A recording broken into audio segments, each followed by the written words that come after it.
Yo, it's your boy Ryan, Northwest Sports Fanatics, back at you with a new video. Today is Tuesday, January 30th, 2024, with your boy Ryan and the Northwest Sports Fanatics. Make sure you guys subscribe to the channel. Smash that like button either now or on your way out. Donate to your boy if you can. Cash App, $ ORION NWSF, or the YouTube Super Chat right here. We got NHL action this Tuesday night. The Seattle Kraken defend the deep, release the Kraken versus the San Jose Sharks. Puck drop is going to happen here in just a minute or two. Hope everyone is having a fantastic day. Hi, Sean in the building, Megan in the building. Let's go. Let's go, baby. And, this is definitely going to be, I feel, a winnable game. 21-18-10, 10-9-6 away for the Kraken. 13-32-4, 8-13-2 at home. So definitely a winnable game for Seattle. But again, we have to make sure that we get good opportunities in net with Joey Decord. Hey, boom. Release the Kraken, defend the deep, and hopefully we can get people to get us going, whether that be Jaden, whether that be Oliver, whether that be Tomas Tata with some Tata sauce. Let's go, baby. Let's get this dub. And there's not very many games that are going to be on the NHL slate, as you have noticed. It's pretty thin. And then as we're going, towards the rest of the week, we're going to have to wait because we're getting into the All-Star Game festivities, and things are transitioning as we're waiting for the Super Bowl. We'll have the Senior Bowl. Bo Nix, Michael Penix Jr. on the weekend, I believe on Saturday. So that'll give us an opportunity to do something on that particular day.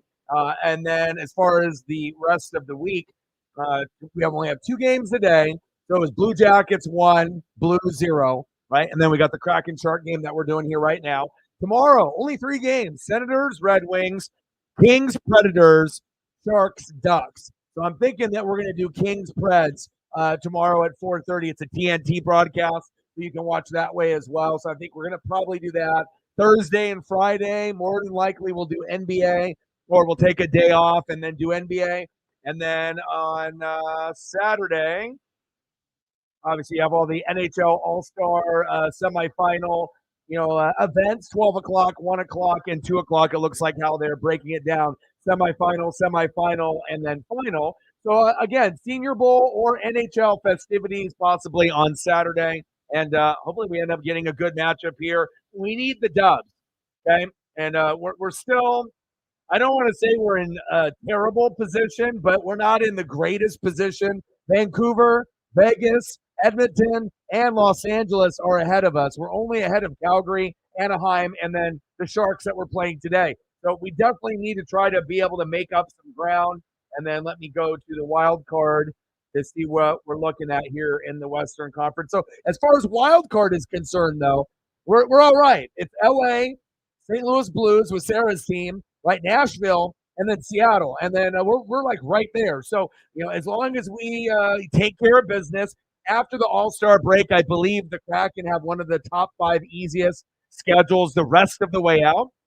So if they just take care of business and win the games that they're supposed to, possibly lose the ones that, you're probably going to lose that, but take care of all of the bad teams or the teams that are on our level or below us. Just take care of them, and we might be able to see ourselves in the wild card. I can visualize it, but again, we got to have good opportunities in net for a defense. And Joey Decord, hey, we might see Grew at some point in the season as well, but I feel good. I feel good. I feel like we've turned a page. We started to turn a little bit of a corner. Maybe we can get something from Kyler Yamamoto, maybe Jaden. Hey, maybe Wenberg, maybe Yanni. Okay, we'll see what we got. And then Bjorky. And then as far as injuries, still, Matty Beniaz on IR, Eli Tolvanen day-to-day, and Jaden Schwartz day-to-day. And that was as of, I believe, an hour ago. So if there's anything that's changed since then, we'll figure it out here as they get ready for the puck drop. Let's go, baby. We got the Sharks logo. We got the anchor. We got the octopus Kraken closed. We got them open. We got the Kraken. Let's go. Bowie wants it. Bowie needs it. Bowie is ready. Let's go, baby. Defend the deep. Release the Kraken. Let's go. I'm ready. I am ready. I almost was like, God damn, this is like taking forever. Like when we have streams that are this long, I'm like, come on, man, 7:30. I mean, for some of y'all, it's 9:30 and 10:30. So I guess I can't complain. But when I've been, wanting to do this stream since like 10 a.m., I'm like, gosh, I went on like 3, 4 walks already with Paisley. Make sure you guys are take care of your mental health. It's very, very important. You only have one. And again, if you feel like you're a little bit in the gutter or a little off, come here and we'll definitely try to make things a little bit better for y'all. Guaranteed. Let's go, baby. Mark Edward Vlasic. I had Tomas Hertel, but we obviously know with him, he is injured. He is out. Had him as an option for the thumb, so I had to get somebody new. Oh,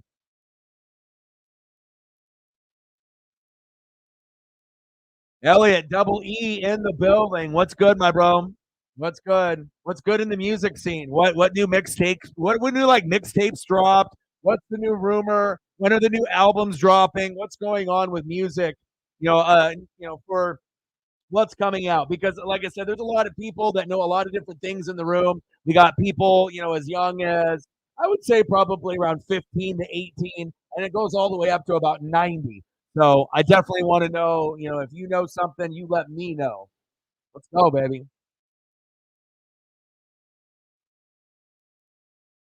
Sarah in the building. What's good? Let's get to 100 and donos. Let's do it.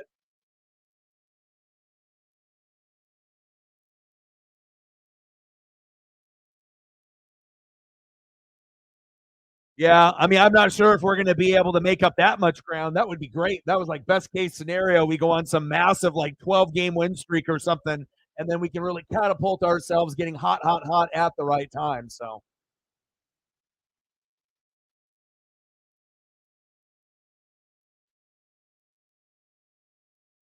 yeah, yeah, break down the format with the All Star game. They're doing it in different levels, like at certain times. So how does that work? Is it like a condensed game that they're doing, and then they're going that route? Yeah, I don't like it when they switch up the format in the NBA All Star game or in the NHL All Star game or the activities that are involved. Keep it the same. It used to be like rookies and sophomores in the NBA or USA versus international, and they just kept the format with the skills competition, the dunk, and then obviously we know the defense, they don't play it in the NBA game. And then the NHL, they did some like activities and they kind of switched it up a little bit. But I like just the traditional format. I know they started to kind of change things, but I don't know. Change doesn't always mean it's going to be better. But yeah, I think Senior Bowl or the NHL All Star festivities. I'm thinking, but I got to see like how long we're talking if we end up doing the whole thing. I mean, am I going to be sitting in the chair for 6 hours straight doing this NHL like festivities, or what's going on with that? So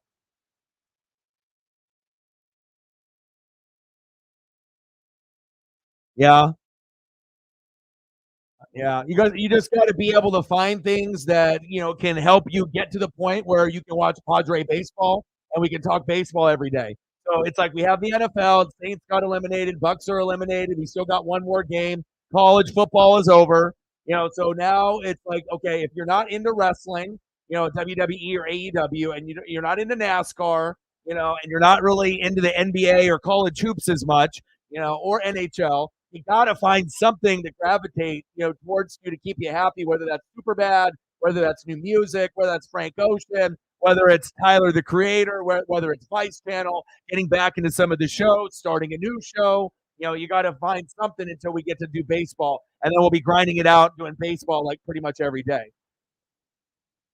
But if you ever need a lift, like I said, you can always come here. You can always message me at any point. You need a little bit of motivation or direction. You want a hype up man? I will always be able to get people hyped and get things going. So, like I said, it's very easy to get lazy and lackadaisical, but the better version of yourself is like if you have like a game plan, not necessarily like a list, but you have kind of a schedule and you try to hold yourself accountable to that schedule. And if you stay on schedule, you're going to have more positive mental health. Once you go away from your schedule or do things that trigger you in the wrong way, then you start slipping a little bit. So I mean, hell, I've been there.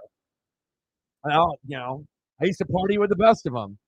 There'd be, party, all night, sometimes 2 nights in a row, like no sleep, just grinding it out, so, but you get to a point, you got to be able to figure out what's important and then, have things that can motivate you.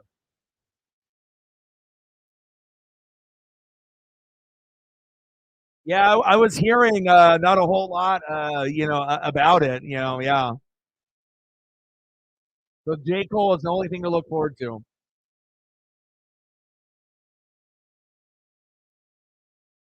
Bro, you want me to hit him up on his cell and be like, dude, it's time. Double E needs you. Yeah, but that tough. Yeah, and the think about it with the NFL news with Johnson and Slowick now, it's like if you think about it, Detroit's one of the, as far as offenses are concerned, that's going to be ideally the best spot you could be at besides the Niners, based off the supporting cast and the weapons, right? And then with Slowick, you got C.J. Stroud, which might be the next Patrick Mahomes ish kind of player, right? So if you got CJ Stroud, yeah, you could take a job and go Seattle or Washington or somewhere else, right? But the thing is if you like what you got right now and you're trying to build something with that coach, yeah, sometimes, it's not about money. It's about being able to accomplish something together. So, both of those guys will be head coaches at some point. But to go back to their teams, it kind of makes sense. I know there's not a whole lot of loyalty in college football and NFL, so it's kind of weird to see maybe the two best options stay loyal. We haven't really seen that on the NFL side very frequently. But at least now, it's not going to be Bill Belichick. It's not going to be Vrabel, but obviously Vrabel would go towards the top of the list. And then you got the Ravens D coordinator and a few others that will be in the mix. And I would assume if I was Seattle, I wouldn't want Belichick or Vrabel. I would go for offensive or defensive coordinator, see who's available, and then try to make the best choice with what's available right now at that point. I mean, that's all you can do, based off, the other two guys deciding to stay home. One shot on goal each for the Kraken and the Sharks. Yeah, I'm so ready for baseball, too. Oh, 2-on-1, good defense there. Let's go. Give the Sharks one thing. They got a cool logo. They got a pretty cool logo. Yeah, Sharks jersey is very, very cool. I know I was trying to remember what I was reading this morning. It made me think of you, Megan, out there in Australia with like Star Wars fandom like myself. I'm trying to remember what it was. Maybe it was about Bad Batch. I think maybe it was about that. Just talking about the upcoming release of each week of the episodes and whatnot. So at least something Star Wars is coming.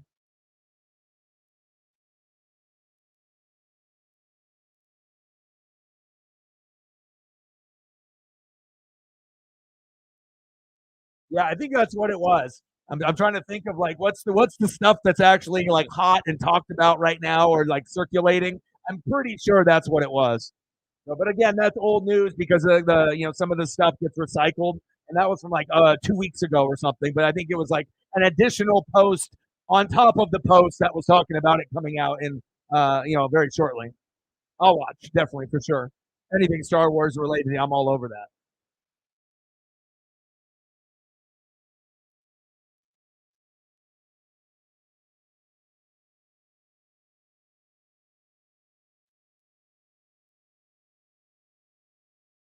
So it starts at noon, and then the final starts at 2. So 12, 1, and 2.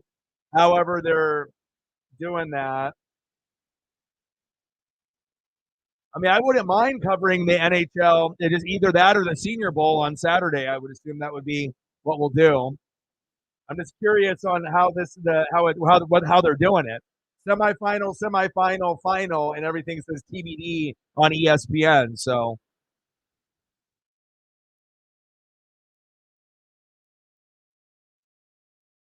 and Senior Bowl has like Bo Nix and Michael Penix Jr. and Jackson Powers. So there's going to be like some good talent there, and that's on. Wow, that's at 10 a.m. Or technically, I could do both, but Senior Bowl's on hella early.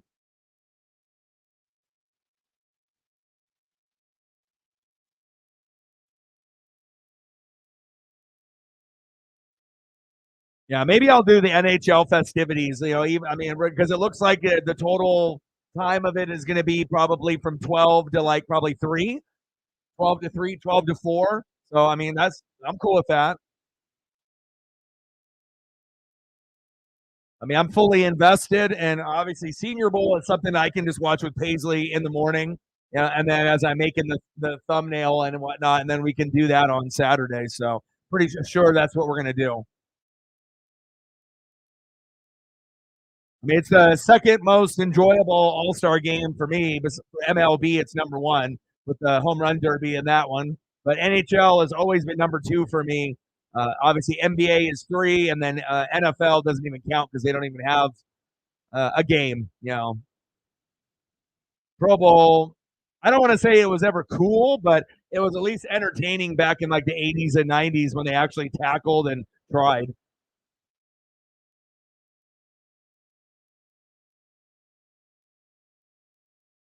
Yeah, and I definitely I'm gonna watch it because it's one last opportunity to watch Bo Nix and Michael Penix Jr. out there try to improve their draft stock. Jackson Powers trying to prove that he's the best center in the nation, which he got the award for. But will he get drafted?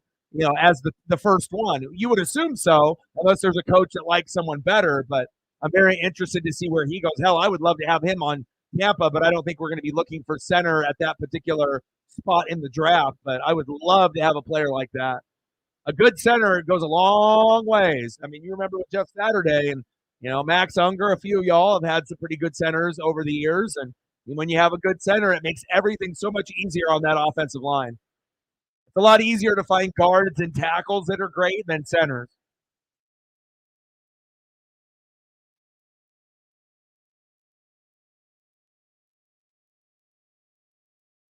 Yeah, so on Saturday, normally when I look it up, it just says All Star game, and then it just has the start time. But in this one, it says semifinal 12 o'clock, semifinal 1 o'clock, final 2 o'clock. Like it's branched off on like three different mini games or like periods, like first period, second period, third period, and they're doing it by hour though. So I don't know. I've just never seen that layout on ESPN. Normally it's just like the All Star game starts at noon on Saturday, blah blah blah, and then you watch it. But obviously they have it formatted that particular way. I'm kind of wondering how that's going to be, but hopefully it ends up just being like traditional. I'm hoping. Reflect in the building. What's good?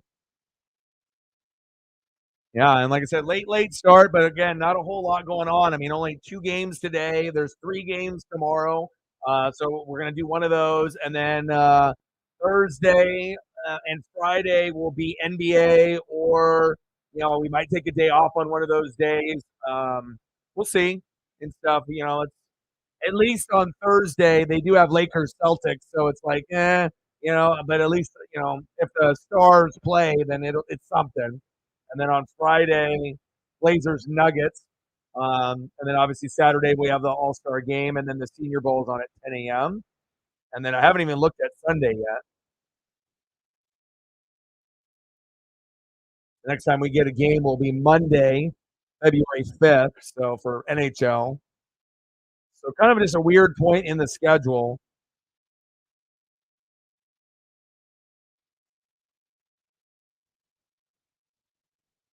Bucks and Mavericks on Saturday. So if I gotta sit through the NBA, but I get to see Dame, Giannis, and Luca, yeah, I can. I can. I think I can handle that for 2 hours, 2 hours and 30 minutes. I'll be all right with that. Okay, Eduardo Vlasic, got him on the thumb. Cool logo.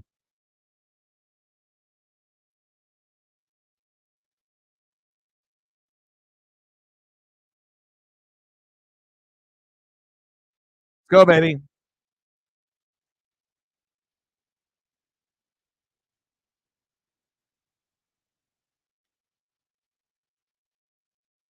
Yeah, the thing is though, is like for your younger generation, you guys fucking ruined it. You know what I mean? Because they kept changing everything, and it's like everything based off like social media. Like back in the day, like the All Star game, they actually tried. They actually played defense, and the games would be like in the 160s, the 180. They were like actually trying to beat each other. Then when we had the dunk contest, we actually had the best dunkers on the planet wanting to participate. So we got Jordan. You ended up getting Drexler. You got Dominique Wilkins, and it was crazy.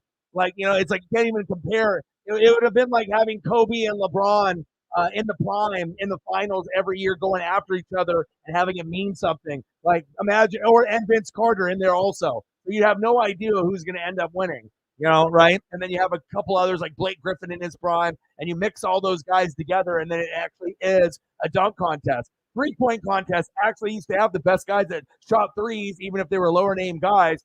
Over the years, they've definitely selected some that didn't deserve to be there. And then in skills competition, they don't even have the best guys doing that anymore either. So I feel that the potential, we had it. The NBA used to be my favorite thing as a kid.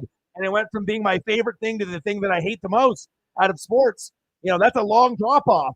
We're talking like baseball and NASCAR and NHL. Like all of those things have surpassed it. Like even March Madness is better. Like literally it is last, dead last, on the board. And again, if they actually had the best people and they actually cared and played defense, except for the fourth quarter, where you're seeing some NBA All-Star games in the last 5 years where the fourth quarter they play, but they think, oh, the fans just want a bunch of alley-oops. They don't. They would rather see defense played throughout a game, and if it ends up being 110, 108, but you ended up getting like 25 less dunks, that's all right. That's what the fans would want. There's only a small percentage that wants to see that exhibition, that you see like, on NBA Street or NBA Jam or NBA Hang Time for 3 quarters. Yeah, like alley-oops are cool, but they're cooler when people are actually trying to stop them. Like when you're throwing it off the backboard and someone's really trying to block you, and then you go and throw it down to fucking like Wemby, and then boom shakalaka, and it's natural. Then you get more of the oohs and the ahs. Because after like the third or fourth alley-oop with no defense, it loses it's a little bit of its luster and its magic. It's like, I already saw that. Like, oh, wow, windmill. I saw that already,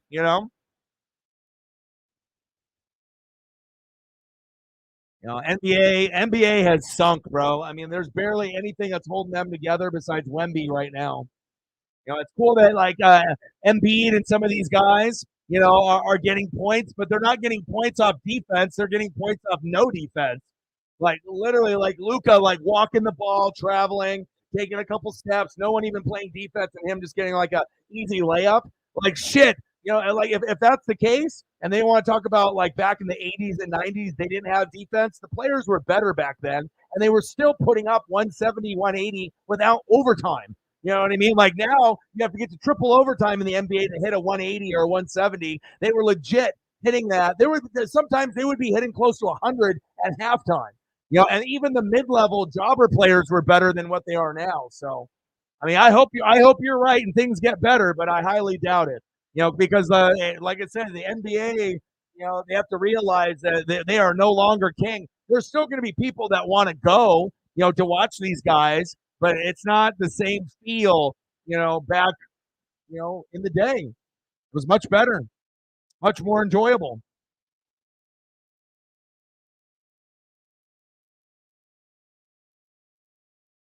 It's you in the building. What's good? Izzo about to make some history, huh? 700, that's big. What's Coach K at? What's his win total at? Yes. Hopefully that means goals and a lot of them.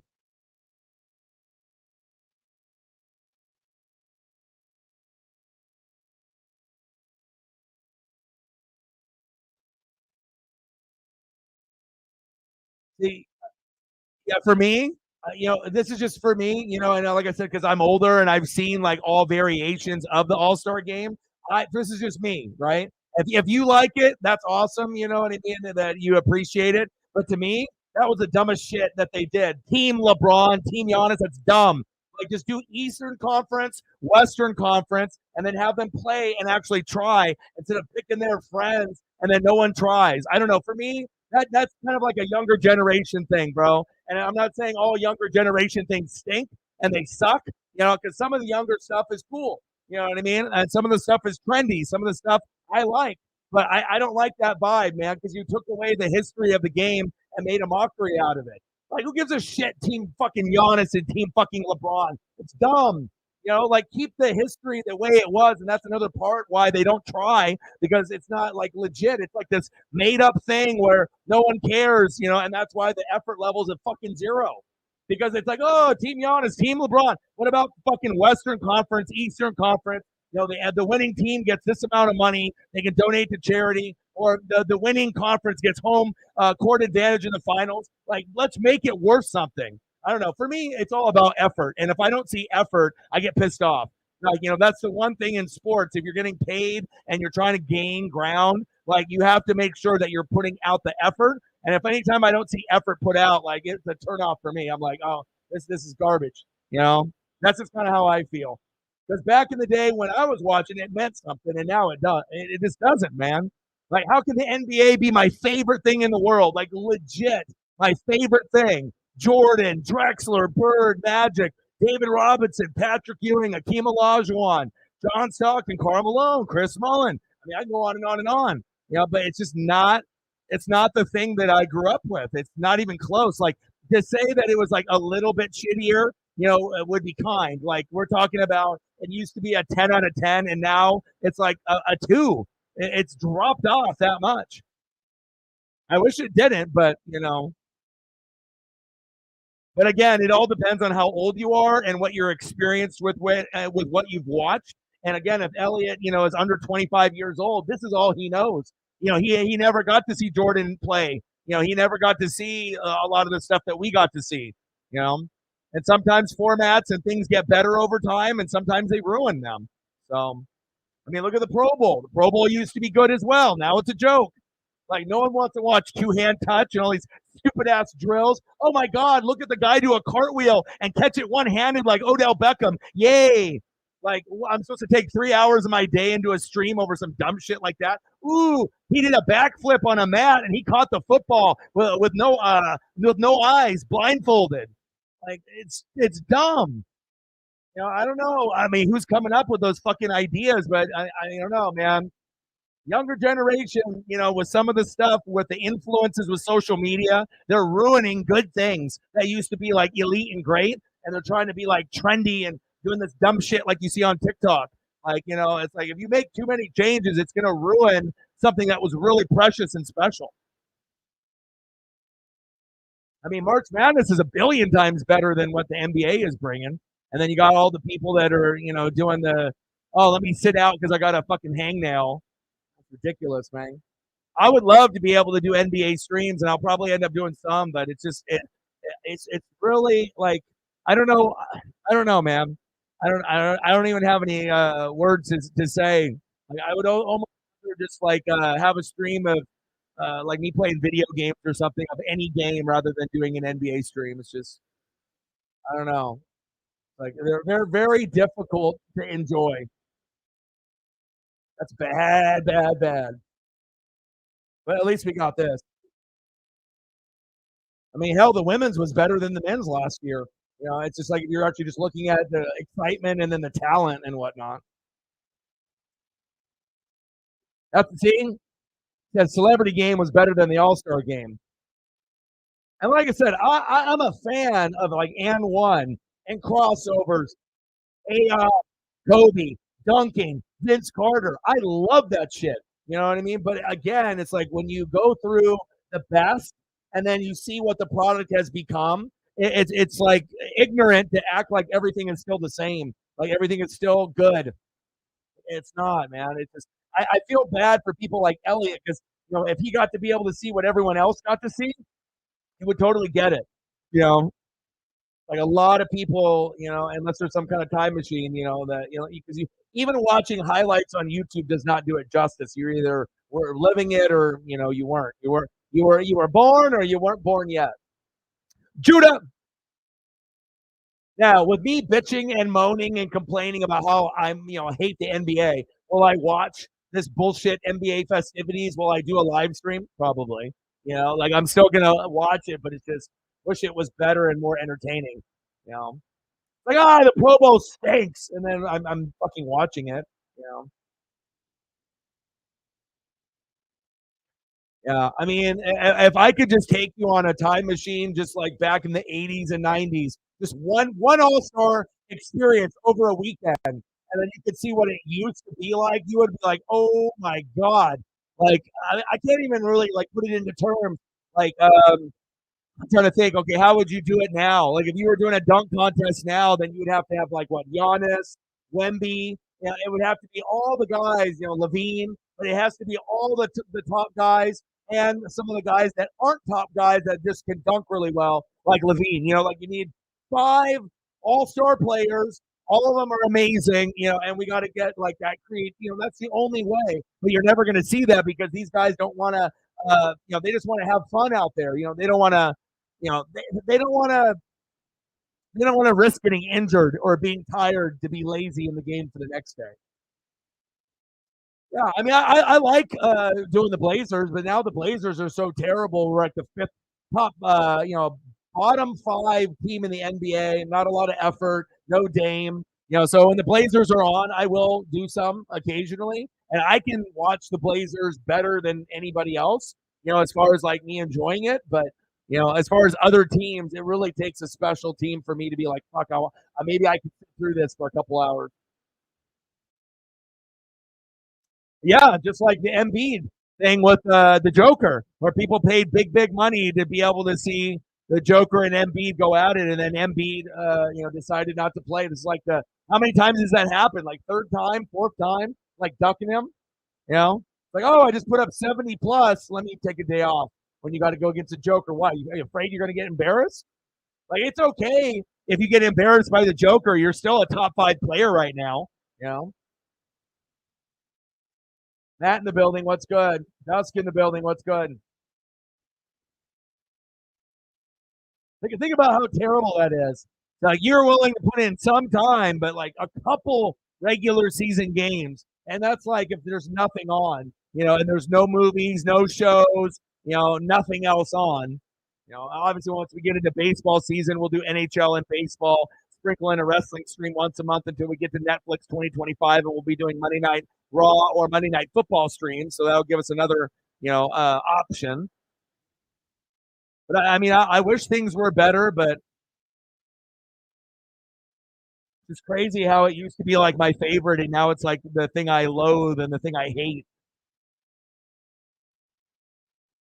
And if there was effort, I wouldn't hate it, you know. But like I said, just everything about it just stinks. The marketing stinks. The way they do the TV shows, except for like Kenny and and Ernie. You know, that's the one thing about the NBA that's cool. That right there, that show. But other than that, everything else sucks. I mean, unless you get excited for Wemby, and Wemby stuff is cool to watch. But I mean, other than Wemby, or you're a fan of the Milwaukee Bucks and you get to see Damian Giannis every night, or Luka or Embiid, like it takes a lot. Or a Celtic fan and you're watching like Tatum and Brown, but like or LeBron and Davis, but like it takes a lot to be able to be like, oh, you know what? Let me go out of my way and watch the Orlando Magic. Like you're not doing it. Like hell, Orlando Magic fans aren't even doing it, and they got Paolo Banchero, and he's actually one of the up and coming guys. The state of the NBA is just terrible. The marketing, everything about it. People sitting out, the effort. I mean, at least there's a couple guys that I can get excited about. Like, I can still enjoy watching Steph Curry. I can still enjoy Luka, Wemby, Giannis. Still knotted up at 0, less than 5 minutes to go in the first period. 8 shots on goal for the Kraken, 3 for the Sharks. Oh, you did. Nice. I might have to try to get a beanie of that. I'm still doing some research. Let's get to 10.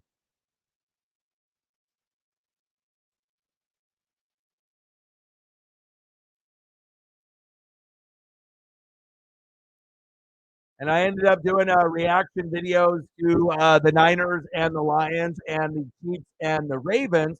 But YouTube actually blocked my Niners one, so I put it on my Facebook and the Twitter X account. and you just have to click on that if you wanted to watch it there. Um, and then we'll do one for Super Bowl as well.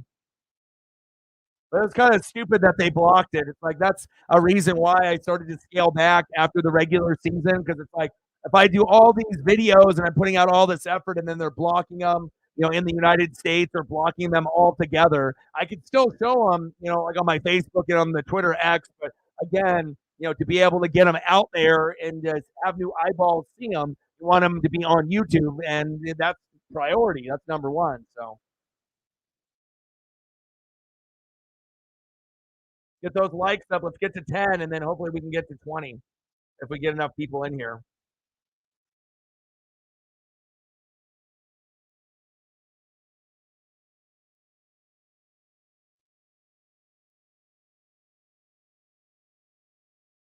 I think what, 3 more to go? 1 more to go. 1 more to go to hit 10.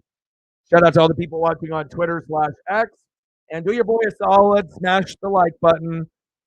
It takes 1 second to do. Comment if you'd like, but you don't have to. Donate if you like, but you don't have to. Yeah, and like I said, hopefully we can start gaining a little bit of ground. Don't need too many more to get to 20,200.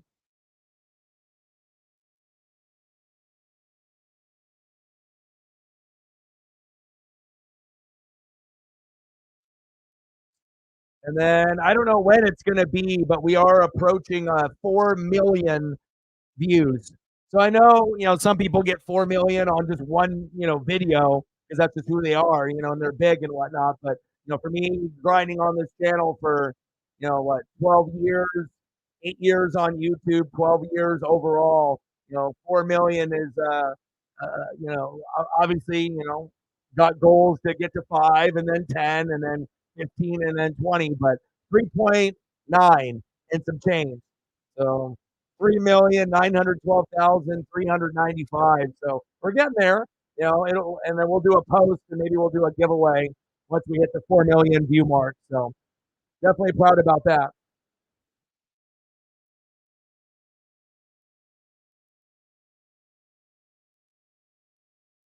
All right, feel better.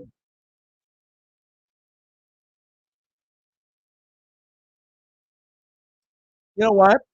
Not only is this statement true, it's also true with the NHL. I would rather watch anybody in the NHL or any team. Hell, if I had to watch the A's, right, and the Royals, or the A's and the Nats, I would rather do that, right, than watch any NBA game, no matter what NBA teams are playing.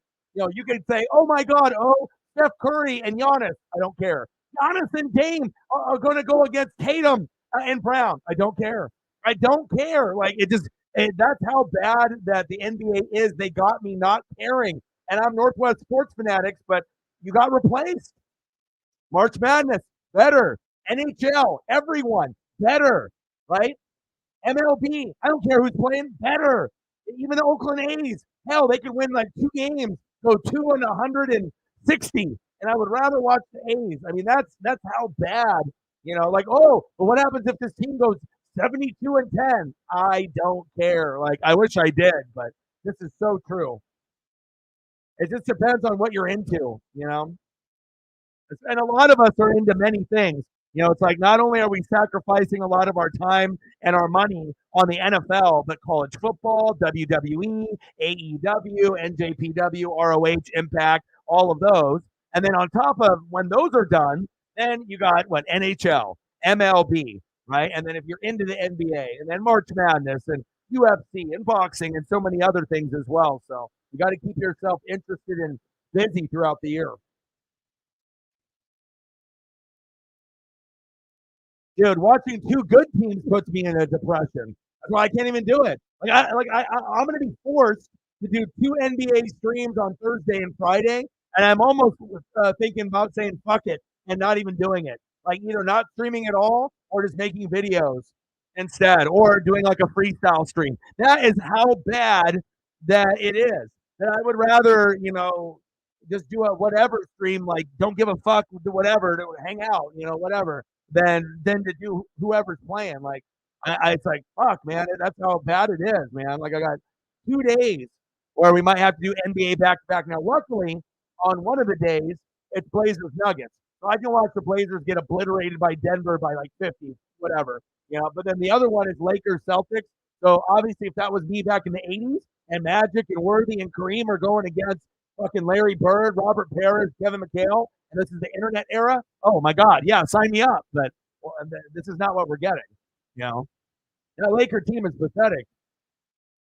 I mean, LeBron is getting old, but I mean, they're lucky they got Wemby, or they would be fucking really stinking it up in the ratings. I mean, hell, even with Wemby, they are. But I mean, they're just lucky that they have a Wemby phenom, where people that don't even give a shit about the NBA are keeping tabs on the NBA because of Wemby, and he's such a freak.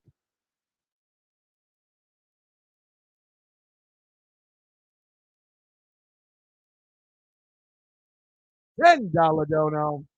We got to get some of those mentals up. Stacks on stacks, racks on racks with a little cactus jack. Bang, bang. And if she comes back, or while we have them on here, we'll be able to put some of those up there. $10. Let's get to a hundo. 90 to go. So you got my message, right? So obviously no Johnson, no Slowick. It probably won't be Belichick or Vrabel. So at this point, you're going to be looking at the Ravens defensive coordinator and some of the others that are available, and then just having to find best option. And obviously Vrabel as a candidate goes up higher now since Slowick and Johnson are going back to their respective teams, which kind of sucks. Good for the fans of those teams, the Lions and the Texans, but bad if you're a Washington or a Seahawks fan.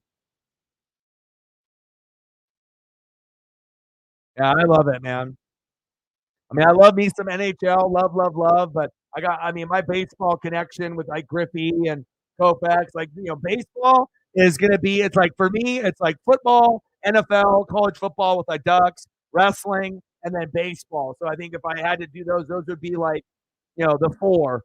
It's going to be NFL, college football, wrestling, baseball, and then really close, next to baseball, or even with baseball, or just maybe baseball slightly higher than the NHL, but I still got that like A minus love to A. It's like right there. It's like, it's like A1, A2. It's just like really, really close. I really do enjoy the NHL a lot. A lot, a lot, a lot. Seeing, and that's crazy because at some point, people would want to watch the NBA, but again, it's like they don't have the Jordans or the Kobe's, or it's like there's LeBron, but he's old now. Kevin Durant is old. It's like they're looking for like the new fresh thing. So it's like thank God they got Luka and Wemby. Other than they would be fucked.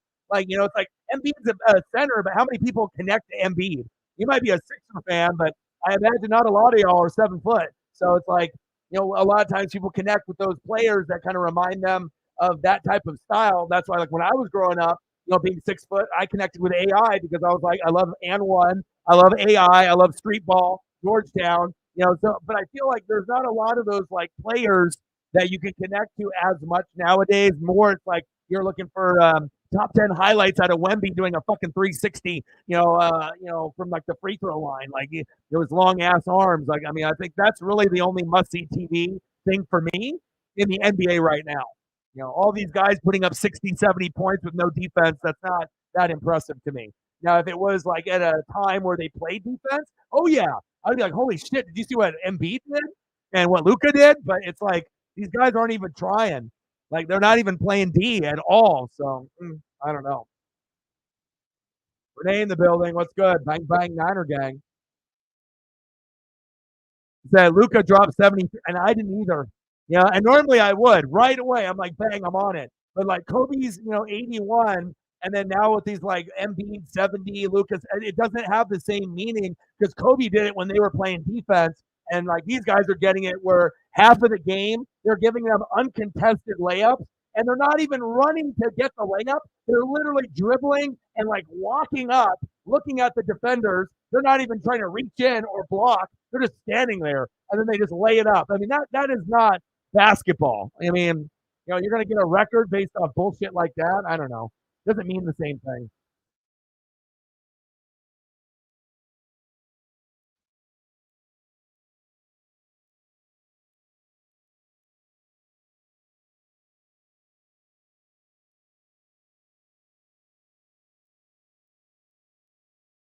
crazy. And like I said, I love all sports, but again, it's just crazy to me how something that used to be my favorite thing, like I dreamed about being in the NBA as a kid. Watching Jordan and Drexler and Bird, like that shit was insane. Like to be able to grow up in that time period, you know. And then now it's like, fuck, I don't even know if you could pay me to do a game. It's bad. End of the first period, we're knotted up at 0. If we had a score, I would have let you know. Joey DeCord, CBJ 1, St. Louis Blues 0. That was the only other game today, as you can see above.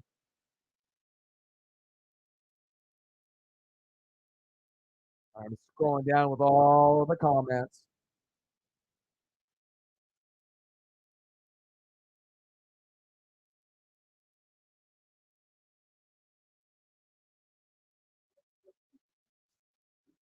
And then McDonald, the Ravens coordinator, D coordinator. Yeah, at this point, you got to make sure you lock up somebody. You don't want to be like, oh, the Seattle Seahawks new coach is Mike Vrabel, or the Seattle Seahawks coach is Bill Belichick. I don't think that would go over very well. You know. All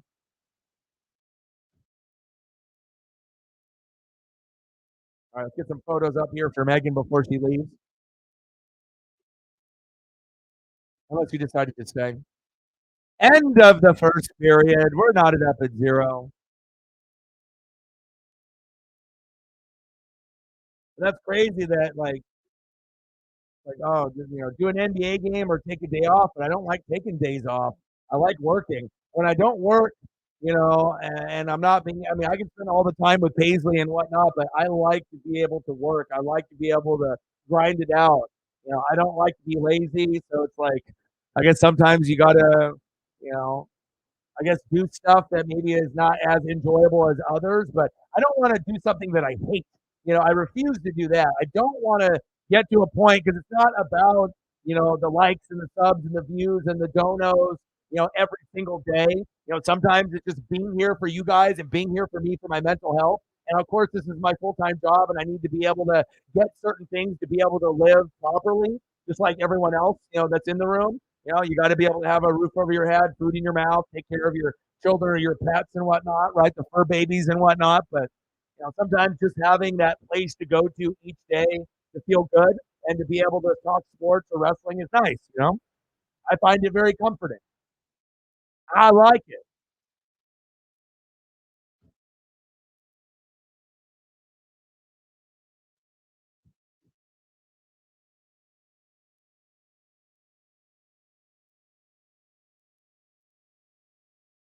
And that's like the last time where we actually had an era where we actually cared about watching. Steph Curry, Clay, oh, Draymond, oh, LeBron, oh, legacy. We actually cared. But then now it's like, like people, and even at that point, sometimes it was hard to watch the shitty teams that were playing, but there was a little bit more invested. But it shows you the NBA, goes through these waves where the talent is less and less and less. Marketing is worse and worse and worse, and people stop caring as much. It's not profitable and it's not enjoyable. I wish it was, but I mean, if it was, I would be doing NBA streams every day over the NHL, but I'm not because the NHL is a billion times better. Hell, baseball's better. NASCAR is for God's sakes, NASCAR is even better than fucking the NBA. NASCAR. NASCAR is better than the NBA, and I'm not even being sarcastic. I'm being truthful. If you actually have a favorite driver and just like watch, it actually is more exciting. Like this, you can watch NASCAR and do this, like Bowie's doing, right, and actually have fun with it. I found some memorabilia today out of my collections, which was pretty cool. I found a couple Ichiro McFarland's 2001 rookie piece, his first one, series one, and then another one from like 5-6 years later, and him in the blue uniform, pretty cool. And then I actually sent a picture to Sarah. I found my mini Coke machines that are metal, and then they're Dale Jr., Dale Senior. That was when they had like their polar bear Coca-Cola thing that they were doing, right? And then you open them up, they're metal, they're like metal tins, and they're shaped like a Coke machine. You open them up, and then it actually has like a Hot Wheel or NASCAR car inside, based on what they drove that year. and it was like, through NASCAR, when I ended up getting it, found it, then, in the collection and boxed up and everything, and it was like really cool to be able to find like weird items like that because that's the type of stuff that I look for. I look for like those unusual, weird things. Now, it would be really cool is if I actually pushed the button and then like little change came out or like a little Coca-Cola bottle came out and then I could like open it up and put it back in there, but it doesn't do that. It's just like a tin that's looked like a Coke machine, but just the fact that it opens up and then it's got the buttons, all in front, and it actually has the image of Dale and Dale Senior back when they had the Coke machine, the exact same thing, but just down to a smaller scale. Pretty cool, man. So I definitely was reminiscing with some Dale Jr., Dale Senior, 1998, mini little Coke machines with the cars in them, and then a couple of those Ichiro McFarlanes. Definitely put a smile on my face, digging through some of the old stuff. All right, we're in intermission. We're knotted up at 0. Get some more photos up. Let me delete some of these other ones.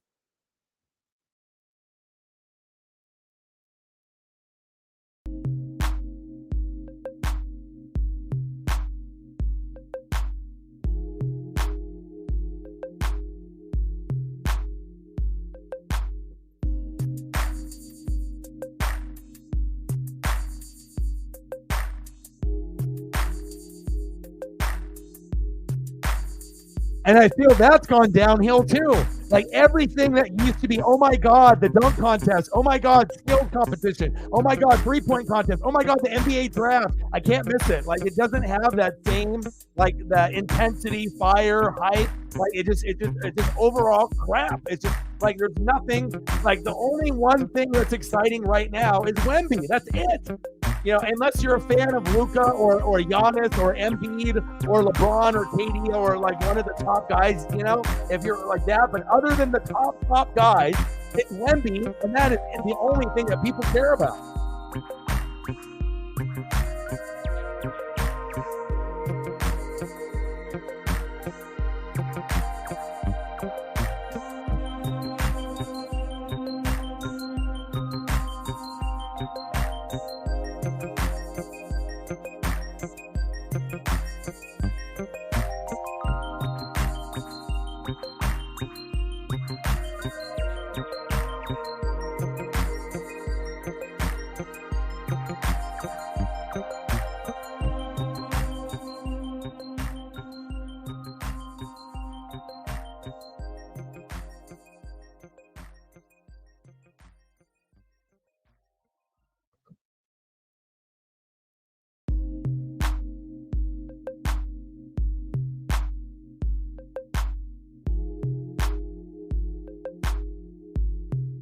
Yeah, I may do the Senior Bowl. I saw the practice this morning a little bit with like Bo Nix and Michael Penix Jr., Jackson Powers. So, it's on at 10 a.m. though, and then they have the NHL festivities on at like 12 to, 2 or 3. So I don't know. I mean, I am interested in the Senior Bowl, but 10 a.m. is an early fucking start. So I'm probably just going to watch it with Paisley and exercise and whatnot and watch it with her. And then I'll probably do the NHL All-Star Game festivities from 12 to whenever it ends, 3 or 3:30. But I'm definitely going to be watching it because I want to, I want to get one last glimpse, before they start talking draft after the Super Bowl. But it's this Saturday at 10. Throw up some Kraken photos up here for reflecting for Megan. Some hacks.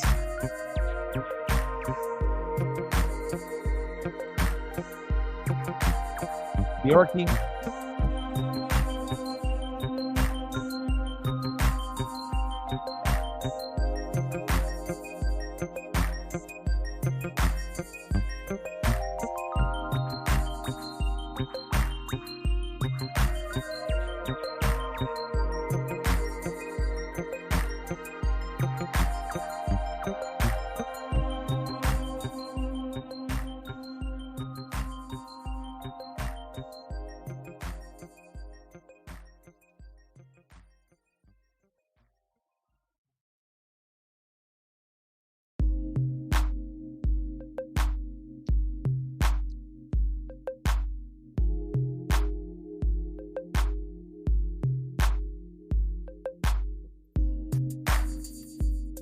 Nix and Penix.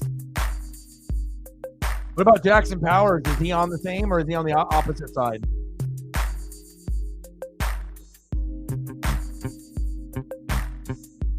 Hey, UFOs, they're real. It's the real deal, baby.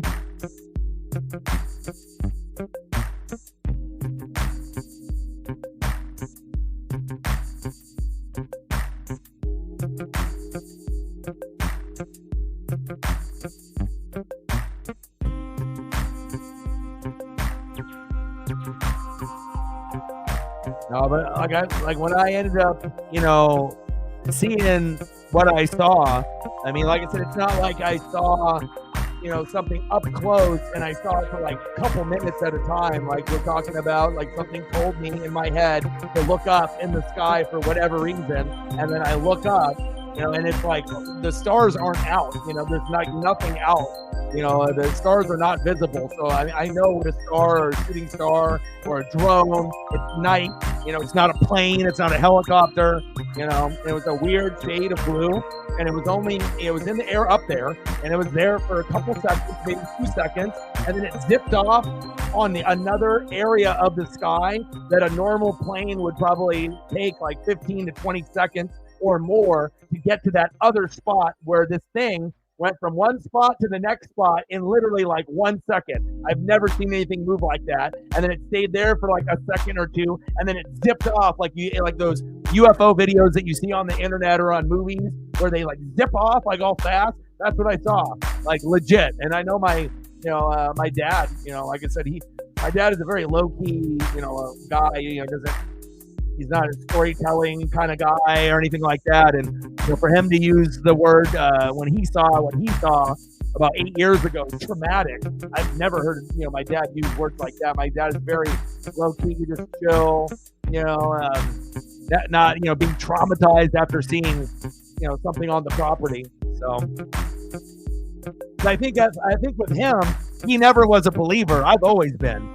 So I think with him, he never was. I think with him, he was very, very skeptical, and he's a teacher for like 40 years, so it's like, very educated, lots of reading, and whatnot. But I think just maybe with him, growing up, because he lived in California and Hawaii and Oregon, a few different places, in his lifetime before settling here in Oregon and whatnot. And I think, for him, it was like, cool, to talk, but like never really thought, that it was like, like maybe legit.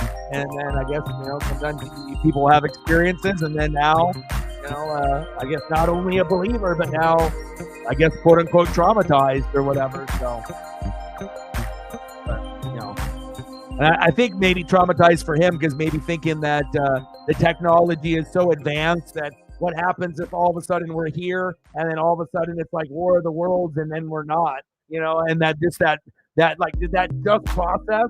Like for me to think about it, obviously it seems like observation, is obviously what's going on, but of course, if you got advanced technology and if you want to, end things, of course they can end things, anything that's advanced can end things if they have the technology. But again, if they're coming here for resources and observing, and that's part of the plan, or shit is underground, and there's, stuff at Antarctica and the North Pole and the South Pole, underwater. Everyone's looking up in the stars, but we should be looking underwater, like there's a lot of, and it's not just feeling like, oh, I watched every episode of Ancient Aliens, so I believe everything that's on there. Of course, some of the stuff is going to be, skeptical to some. Some stuff is a little bit of a reach, based on some things, but I don't know. I mean, I've always been a believer. I got the ESP. Yeah. But for me, like, I've always, I'm a star child. I mean, my name is Orion.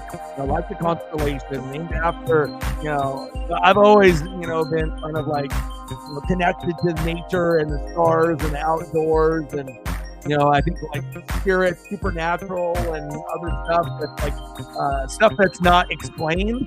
Like, just because you don't see something, like a Bigfoot, type of creature, doesn't mean it doesn't exist. Like, I mean, how many times do you go camping and you see a bear? never, right? So just because you don't see a bear doesn't mean they don't exist because, obviously they're in hibernation or they're hiding. And we know that they're out there based off other film. But I mean, if you're having that type of argument, well, I mean, I've never seen one. But it's like, how often are you going to see certain things, especially if they come out at night and, some people are going to make shit up. But there's, too many people that are talking about something that chances are some of them actually are telling the truth. You're not going to have like a million people lie. And then not only that, like people from all over the world, like people in Asia, people in Russia, people in South America, people in America, people in Canada, people else. It's like there might be little differences based off look or whatever, but that's kind of my thought.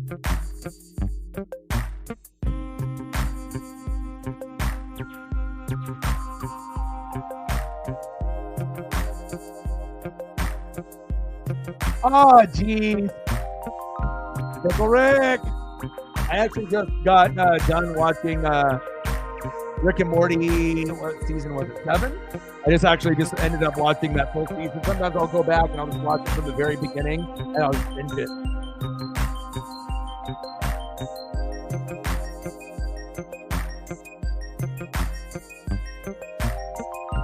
Maybe.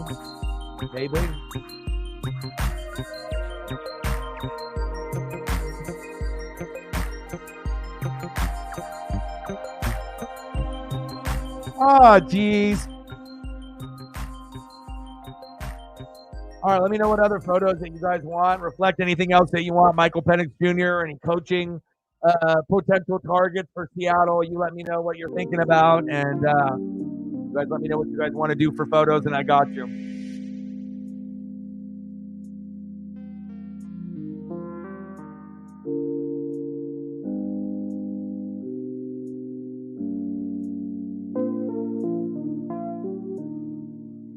I think it just depends on, reading and, understanding where we were, like before stuff, was being talked about, and then, the advancements in technology and things, before Roswell, after Roswell. I mean, it's not a coincidence. So, and I imagine, at this point too, with, all of the other countries, that they have things that we have no idea that they have. And I guarantee there's probably things that are up there that we see, that we think that are, out there extraterrestrial, but they're actually ours. You know what I mean? Because the technology has been reversed and each country is, trying to be a little bit more secretive than others. And I would assume that some of the things that have been reported and seen across the globe are actually ours. Not all of them, but I imagine some. But that's another thing that people don't really talk about either. All right, baby, let's get into the second period.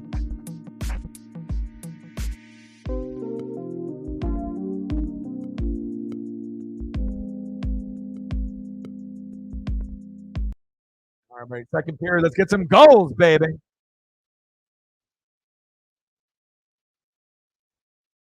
Go Kraken. Defend the deep.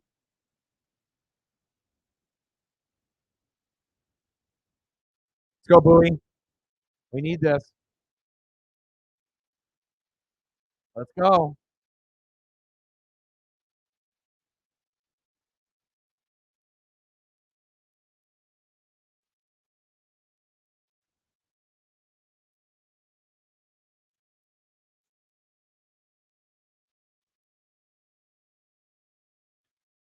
Let's go, Joey.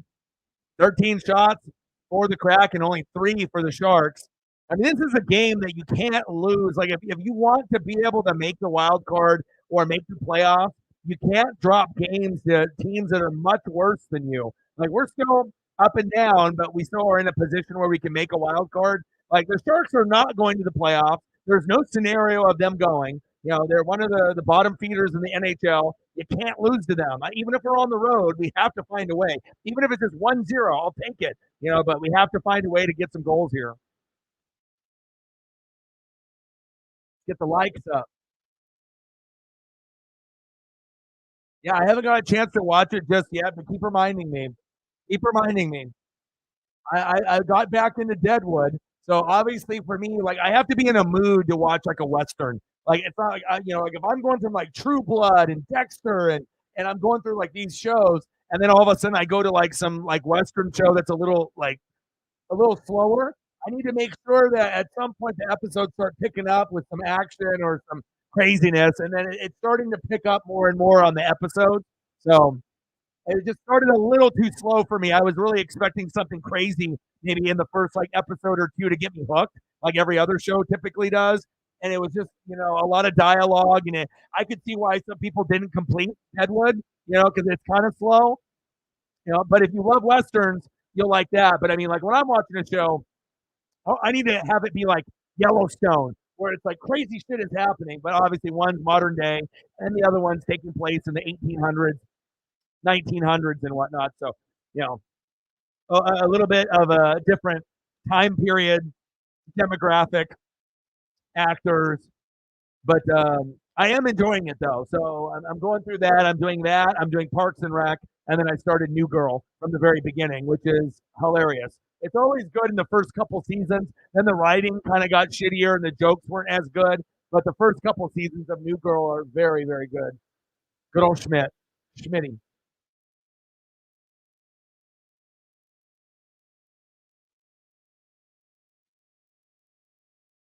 Not slow at all. Super intense.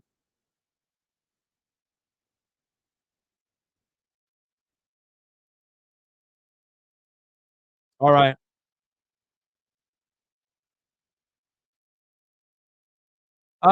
Yeah, we did. But if you want to have people take a look at it, like when Reflect gets back, we can pull it up then so you can see it.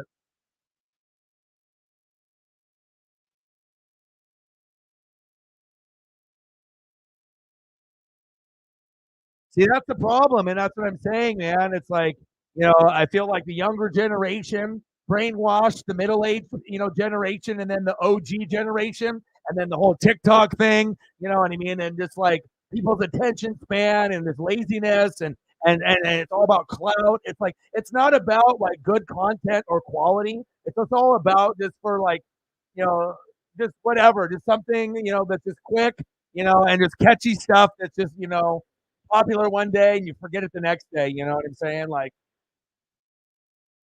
that is a very good comparison, and that's bad. Where the like, and no other sport is like that. The NHL popping, MLB popping, right? NFL, college football popping, wrestling popping. Like everything is popping. Like even March Madness will get a pop, even though they're not the same as they used to be, because everyone just goes to the NBA or it doesn't have the same kind of flair. But March Madness is still exciting because it's a turning style, right? We love it. I agree. Everything about it is lazy. 100%. I agree.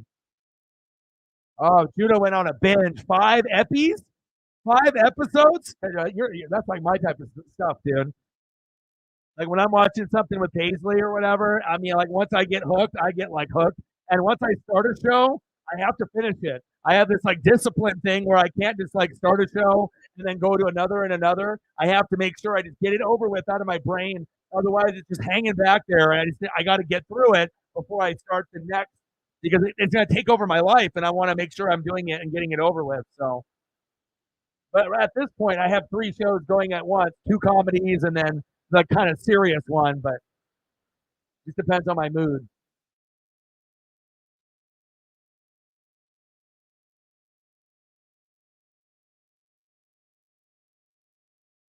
You should, man. I'll keep sending you duck stuff when I see it. Sutherland is in it.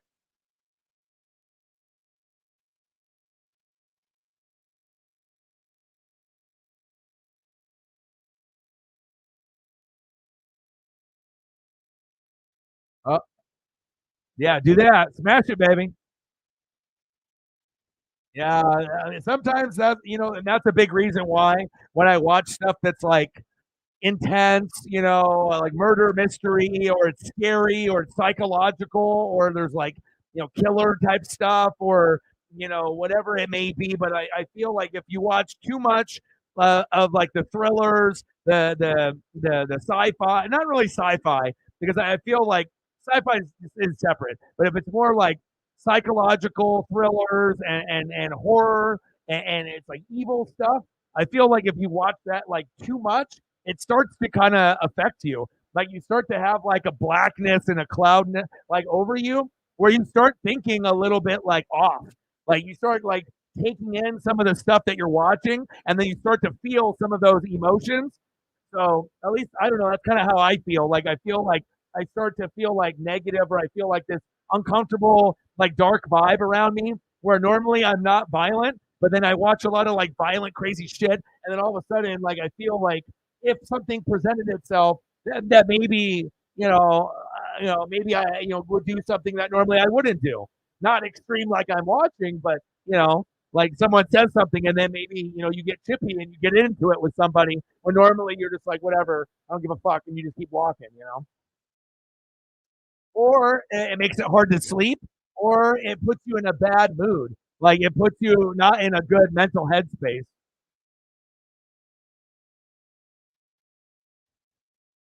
Oh, Quaid's in it too.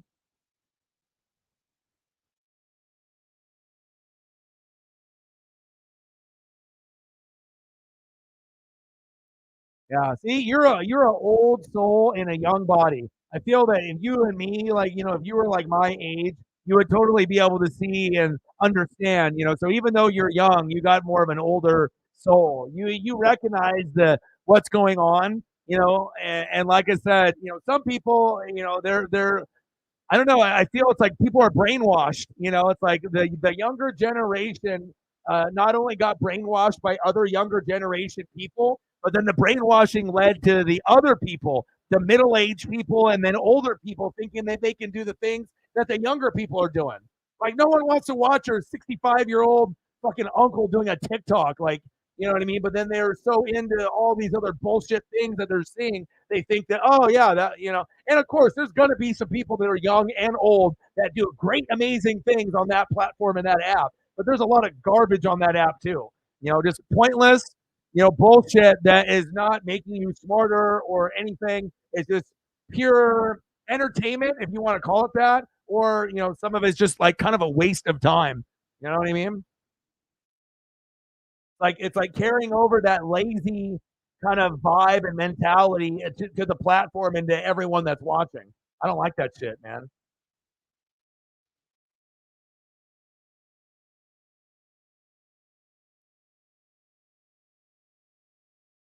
See, and then that's why you got to know yourself. Sometimes you got to be able to know yourself and past experiences or shows. And trust me, like with shows, I mean, like I love Dexter. I love it. One of my favorite shows. I can go from that to like Game of Thrones. I like True Blood. So I can kind of like go from different type of show. But I like Grimm. A lot of it is based off characters and who I like, and if I can envision myself there, or if it's got like a catchy theme song. Like a lot of times, the music in a show gets me. So it's like when I hear the theme song to True Blood, like I'm instantly like triggered in a good way. Where every time that show plays, I never skip the theme song. I listen to it all the way through every single time. I know that's kind of crazy, and you guys probably get to a point where you skip the theme song or whatever. But sometimes, I don't know. It's like almost like an intro to me. Like back in the day on NBC where they used to introduce Michael Jordan and the Bulls, and you hear that music through NBC, and it's all dark, and they're coming out there, and the announcers hyping them up. It's like kind of like that, and it has to be a certain type of song to make me feel that way, and not every song does that. But for whatever reason, that intro to True Blood, that shit got me. Like and like that is still one of my favorite shows of all time. And I've watched True Blood. I can't even tell you how many times from beginning to end. I like a little bit of the gore because I'm not really into like vampires, and that type of scene with like True Blood or like fairy stuff or like the stuff that they're doing, Team Jacob, and going through the other shows that are kind of like that. But gosh, if you're gonna do a show and you're gonna have a little bit of gore, in it, the way that they did True Blood on HBO was perfect. I was like, okay, they're gonna go with this vampire and the fucking head is gonna explode. Yeah, I'll watch this. And then I was like, okay, I can get into this. And then I was hooked, man. And that's definitely a show that I watch once a year, always. sometimes more than once a year. Like I'm kind of thinking about going back to it again. I just really like the characters in the show. 17 shots on goal for the Kraken, only 4 for the Sharks. Are they even playing? 4 shots on goal in almost 30 minutes of playing? What are they doing? Odin, my boy. It's like literally my favorite intro to a song ever. Like, like ever. Like, like the Game of Thrones ones, when I hear that, that one gets me too. It's like, da, da, da, da, da. Like once I start hearing that, I get all excited and then I remember where I was, and how into the show that I was. Dexter, same thing. It's like certain tones and certain music, it's a trigger in a good way. Odin son, my boy.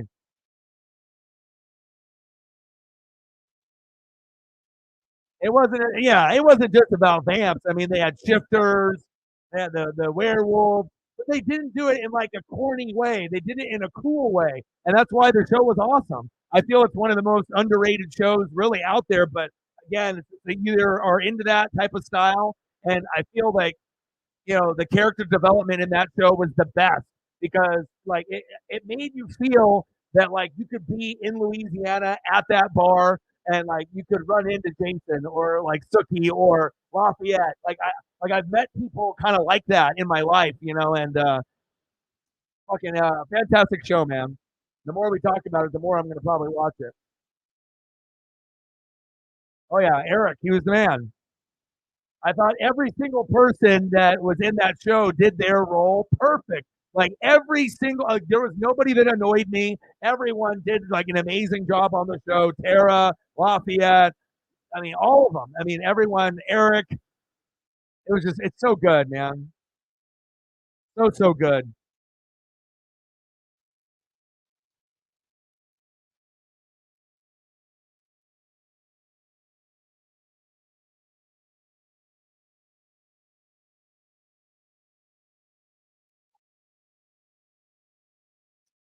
That's a show that I'm probably going to get into in about a month. I've never watched The Sopranos from beginning to end. So I thought, you know what? That show is my vibe. So I was thinking, that would be a good one to watch. And I've never heard anybody talk bad about it. It's one of the best ever. So I got to buckle up and I just got to do it. So, and then another one I want to do is I like biker gang stuff. So Sons of Anarchy, I want to do that too from the very beginning. I really like Mayans MC. When they had like the Latino biker gang and the biker club, and I watched that from beginning to end, and that was on FX, and it was awesome. So those are definitely on the slate. Sharks with a power play.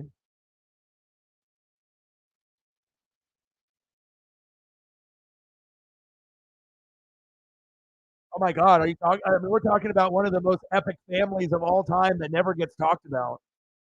I mean, just they are so talented. You know what I mean? And like I mean, it's one thing if you like Twilight, I can watch anything. Like if something comes on, like you're like like have I watched Twilight and all those? Yeah, have I watched all the Harry Potter stuff? Yeah, just because they might have a certain type of like fan base that would only watch. But for me, I feel like there's nothing that I won't give a try, and if it's good quality, I will give it a try. I know it's gonna range to different types of audiences, with certain things, but I feel if it's done well, like Lord of the Rings or whatever, like you should be able to get into it. If you like DC, you like Marvel, you like Star Wars, you'll probably like Lord of the Rings if you just give it a shot. And some of these other things that are, just good quality shows, good quality movies, good quality series. I just got to be able to take the time and just watch them. Less than 10 minutes to go in the second period. Minute 20 left in the power play. 3 shots on goal. We cannot give anything up here. Let's go. Bill, Pennywise. Bill did a great job. I mean, there was just so many epic characters and moments in that show.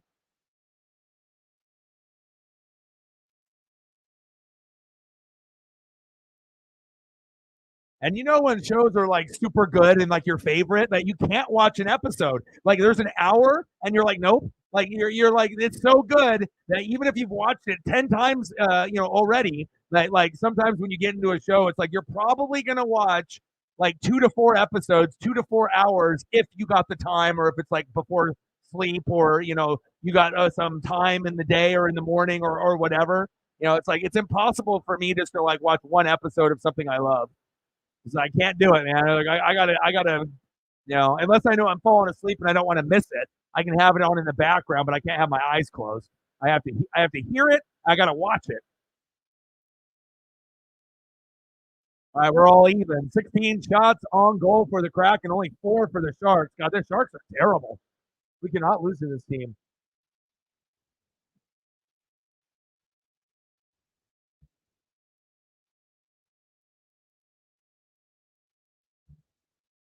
Yeah, well, I guess it just depends on what you consider, but I feel as far as music, movies, wrestling, sports, I mean, it's very hard to compare 80s and 90s to any other era. That's why for like you and Elliot, Matt, like I feel like you guys only know what you know because you guys are under 25. But I mean, even if you were 40 or 45, like closer to like my age, or even 35, just even that 10 or 15-year gap, a lot happened, man. And I guess we just go through different waves of talent, that are out there. But I mean, there is a reason why things get duplicated from the 80s and 90s more than any other era, because it was the dopest. Like they can't even come up with original concepts of movies anymore. They just have to add on to something that was created in the 80s and 90s because Hollywood is too lazy and dumb.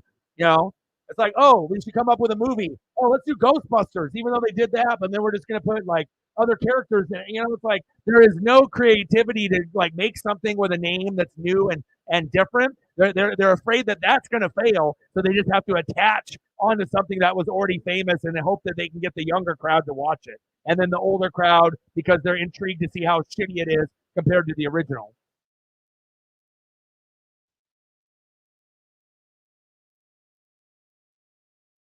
Yeah, but that's good being out in the woods and being out in your element if you like nature, being next to like water and whatnot.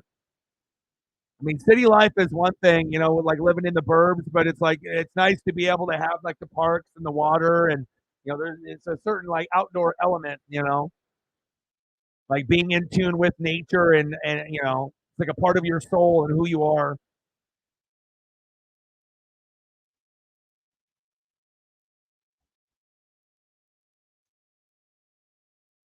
Yeah, I was just throwing that out there as an example. But you know what I mean? Like, like they can't come up with something new. They're always piggybacking off something from before. It's like, can't we just like come up with a new name and a new concept, instead of just piggybacking on everything that was popular in the 80s and 90s? That's my thing. And sometimes when they piggyback on that stuff, it ends up being good. But sometimes it doesn't even come close to the original. So, all right, we're still knotted up at 0.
I don't know, man. It was just a different vibe back then. Like when Jurassic Park first came out, when Terminator came out, when Terminator 2 came out, when Predator came out. Like when certain things, that were available. I mean, it was It was just a different time and a different age and a different era, different clothes, different people. Like it just was different. Like it was so much different from what it is now. Like.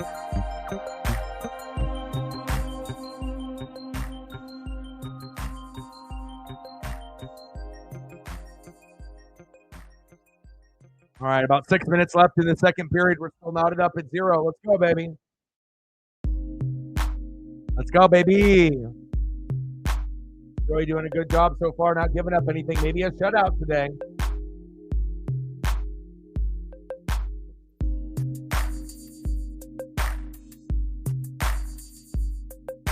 $16 shots on goal for the Kraken. The Sharks have gotten up to 5 in in 35 minutes of play. They have 5 shots. There's a reason why they're one of the worst in the NHL. We have to find a way. Come on, Kraken. Letting this team hang around, we'll lose 1-0. You got to make sure that you take advantage, and you take advantage now. 5 shots on goal in 35 minutes? 5?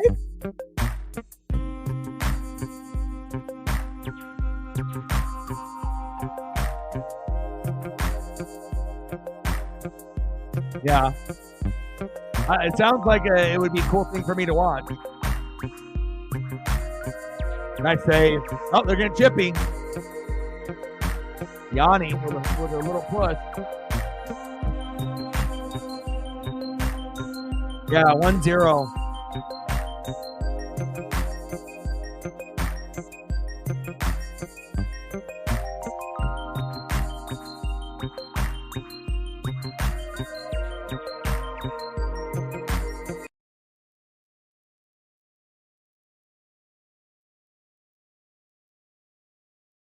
Yanni's like, I'll push you. You want to fight? Let's fight. Let's go. Come on now. Less than 5 minutes to go. I mean, it's like talking about playing down to the competition. That's exactly what we're doing right now. And I hate it when I see that in sports, like when you got a team that's good or, in the middle, and then you got a team that's like one of the worst, and then you're just kind of going through the motions and you're just playing down to them, and it's just kind of lackadaisical hockey with no purpose. Just everyone's skating out there with no purpose. And not a lot of good quality shots on goal for the Kraken so far. We got 18 shots, but how many of them have been really good? And now we have less than 4 minutes to go here in the second period, and we're knotted up at 0, and they have 5 shots for the game. The Sharks, they have 5. Unbelievable. Hopefully we don't end up losing this 1-0.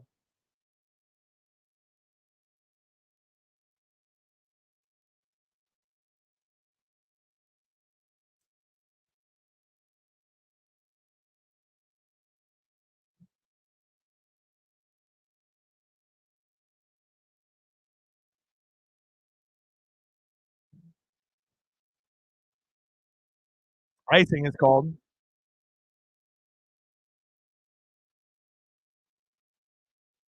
Yeah.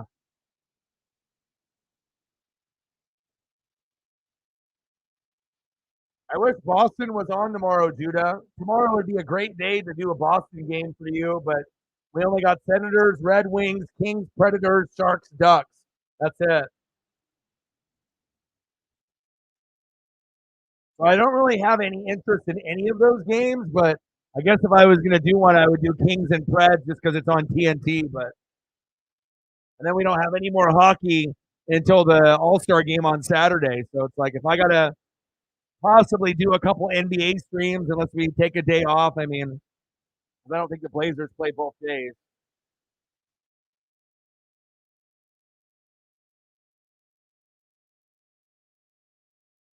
Lakers, Celtics on Thursday. And then Friday will be Blazers, Nuggets.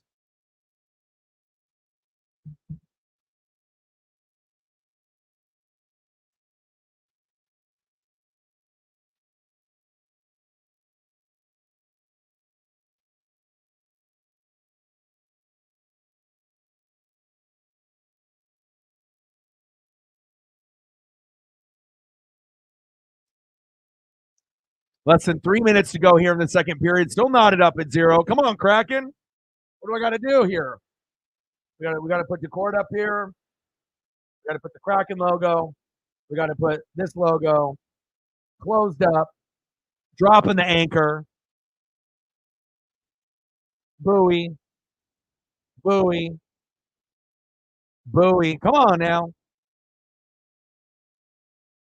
go baby. All right, I'll throw up the Sharks logo. We'll give them a logo for a little bit. Not too long though. Not too long.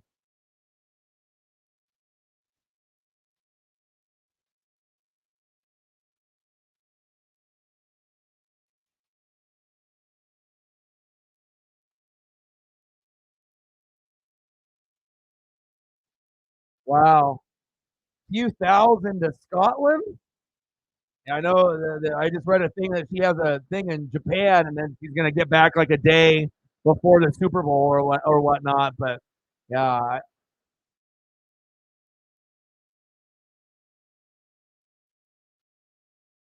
people, yeah, that is, like so, like yeah, it might be a good influence for some, but clearly not a good influence for all. Regardless if someone is 20, 30, 40, 50, 60, but then it's like, we all have things that we love: NFL, wrestling, hockey, NHL, MLB, or if we have artists that we like. But yeah, I mean, wow, that's tough, especially the number one thing, kids, right? Because they're going to be the ones that suffer. Especially if he's going to have to be the one that has to take care of everything and things are kind of tight and whatnot. You know, not saying that you have to spend all that money on them, but thousands and thousands of dollars. It's like you can't just go to a concert in the States. Like you got to go out of the country on top of that. That's nuts, man. Yeah. Yeah, that's unfortunate, man. That's why, like I said, Annie, it's like, life is too short to be able to spend time with people that are not on the same page. You know, oh, we almost got it there. But I think a lot of us were afraid of change, and and it's hard, to start over and to be by yourself. But sometimes it's much better to, be a little alone and a little like, feel like a little sad and a little alone, but you'd be much worse if you're actually like in a relationship that's bad and it's not good or the person doesn't care. So it's like, oh, at least I'm not lonely, but then essentially you are because you could still be with someone and live with someone, but feel alone all the time. I know I did. You know, like you might be good early on, you know what I mean? But if the communication isn't there or if they're doing things that they shouldn't be doing, the other person, you know what I mean? It's like you get to a point where you could still be in the same house or apartment with someone. You could, be in the same bed. You could be on the couch. You could be in the bed. You could be in the same house. Things could be good. Things could be bad. But at the end of the day, you can still feel alone, even with a relationship. I mean, I think that's kind of how a lot of the relationships are nowadays, unfortunately. End of the second period, we're still knotted up at 0.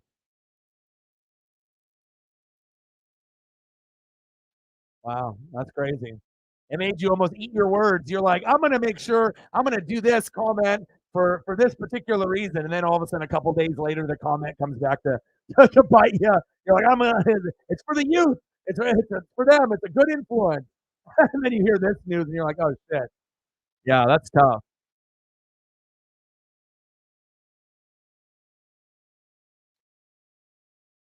Holy cow. It's like making a whole like vacation out of it.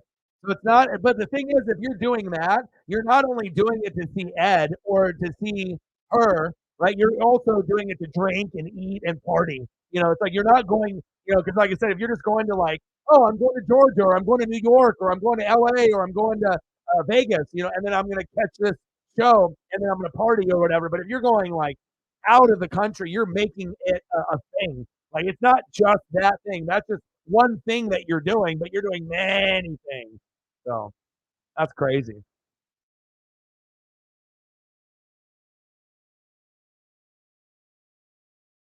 Oh yeah. I mean, it's not like she's going to be retiring anytime soon. She'll just be making millions and millions, billions and billions. All right, we're not up at 0. Let me know what you guys want to do for photos. It could be anything: basketball, baseball, football, hockey, wrestling, boxing, UFC, pop culture, whatever you want. Let me know. And hopefully this game looks like it'll be a 1-0 game like CBJ beating the STL earlier today. Columbus Blue Jackets beating the St. Louis Blues.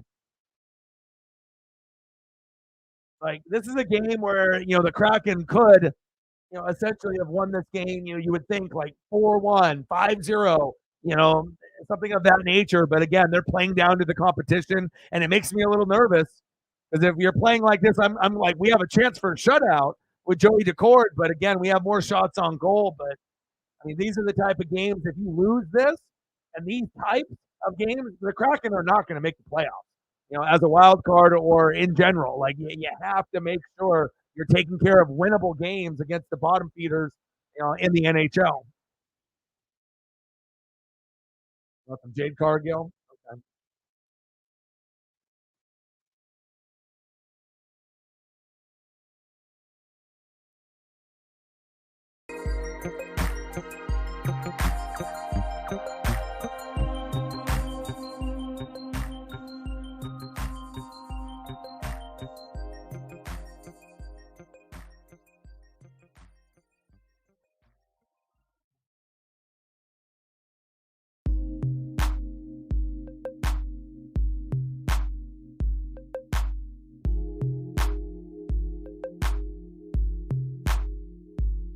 She's still a little robotic in the ring. She's not as good as Bianca Belair, and I don't think she ever will be, but it's going to be more about her look and then the power and whatnot. So it'll be very cool to see her tag up with Bianca, and then maybe they can be tag champs together. And then once they become tag champs together, then they can feud with each other and then go one-on-one and then go against each other, or vice versa. They'll go one-on-one. But it would make sense first for them to be like friends and then tag up, win the belt, and then to turn on one of them, and then to have a one-on-one feud, and then go that route, rather than just doing one-on-one. If they go one-on-one, why would they end up being a tag? But again, we'll figure out what storyline that they decide to do.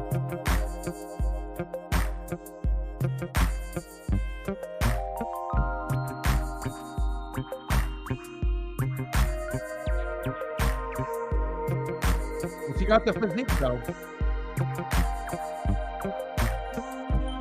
And she is kind of like a Bianca, a little more raw, not as, talented, but, based off like strength and look, she's chiseled.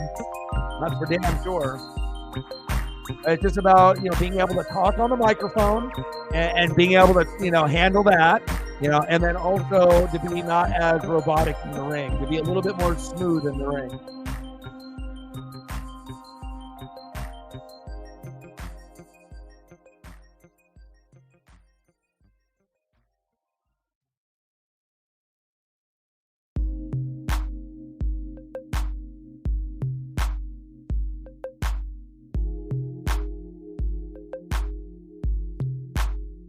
She's so chiseled, she looks like a creative character. Like, she doesn't even look real.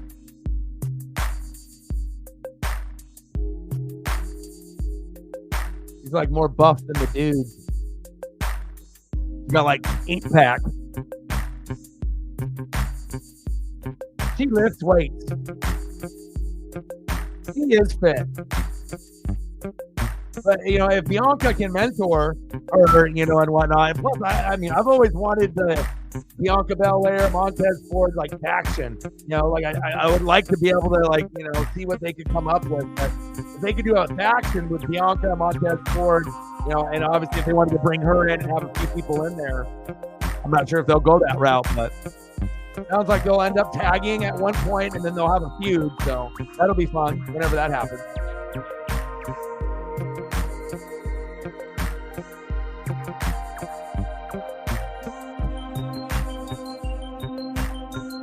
Nice. Metallica. Not as good as what they used to be, obviously, years ago, but still would be a fun thing to go see for sure.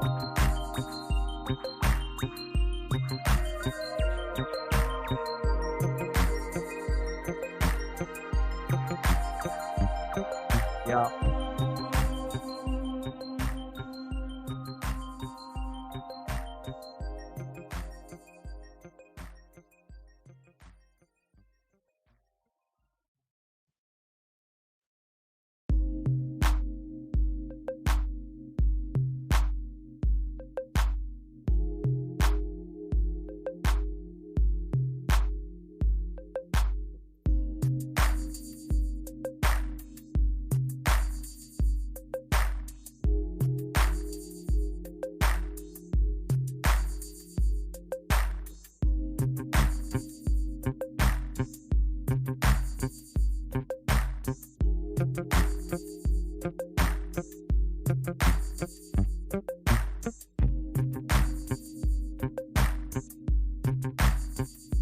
I remember Brendan Phillips. It was good seeing Naomi back in WWE. I enjoyed the pay-per-view.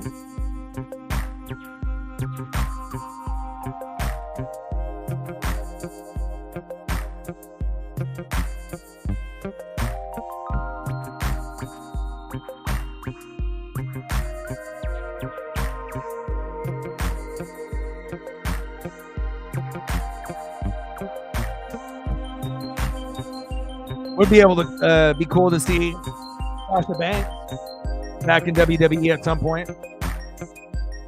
But if not, just somewhere that we can actually, see her wherever she's signing.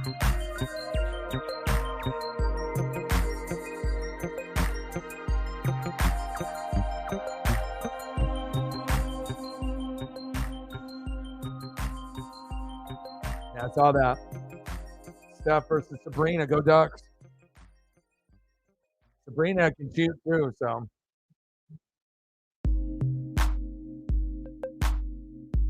How many more likes do we get to 20? What are we at? And we're at 10. 90 to go.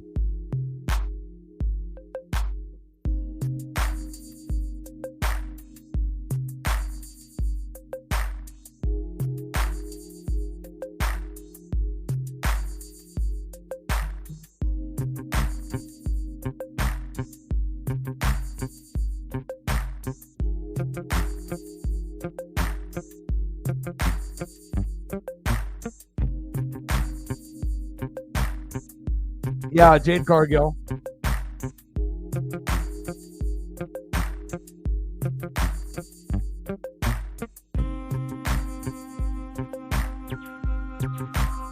She works out just a little bit.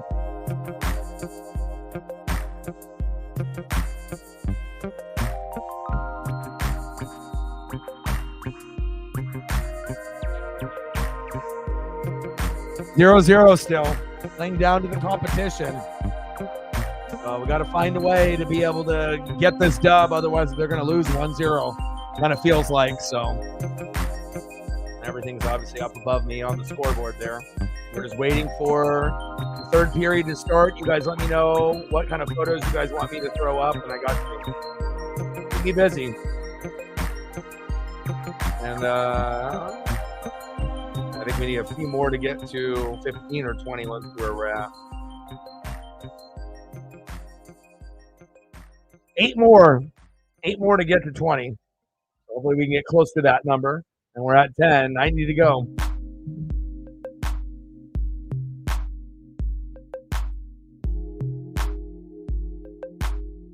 Yeah, let me see. Gotta open up Instagram.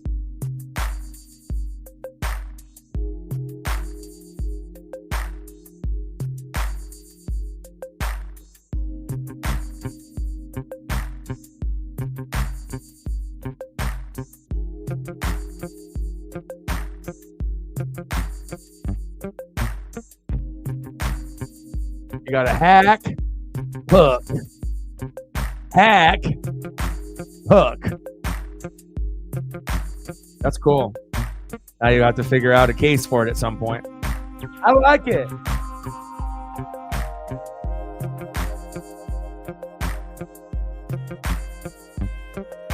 He said more Jade. All right, let's do it. $5 holla. More Jade, baby. Bang, bang, bang, boom, boom, boom. Bang, bang.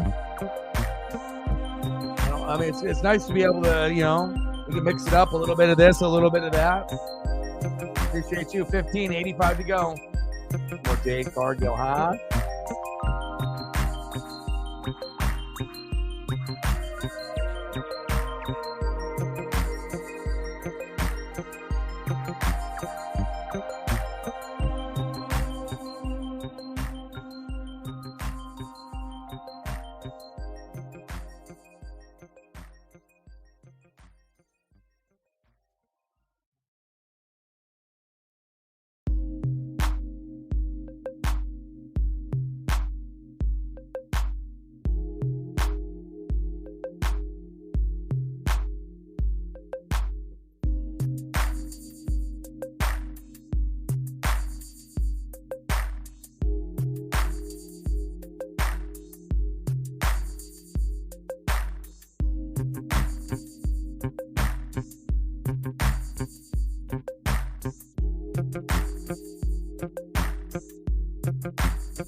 Eight shots on goal in 40 minutes for the Sharks. How are we tied? Unbelievable. No, we need to throw Jake Cargill out there on the ice. At least someone can make something. Golly.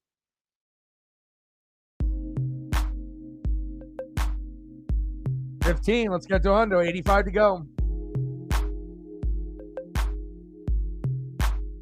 Hybrid in the building. What's good?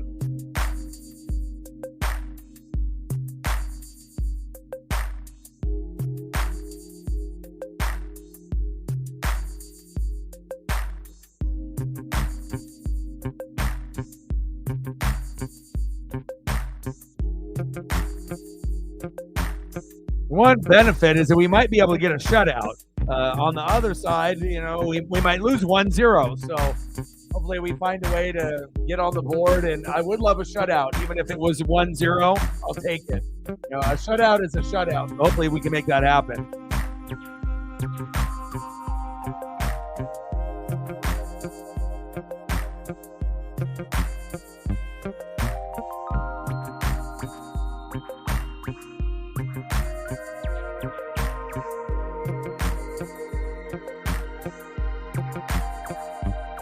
Baseball season yet?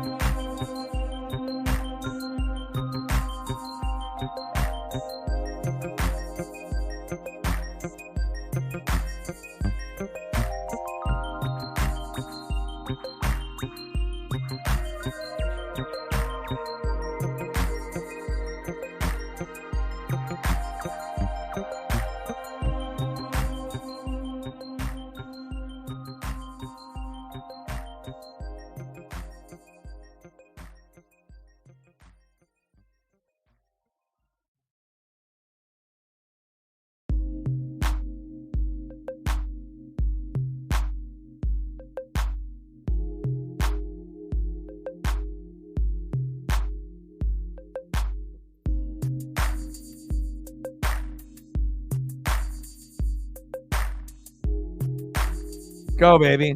I'm ready. See, I need that same spinning logo for the Kraken, though. Go Mariners. Bones, baby.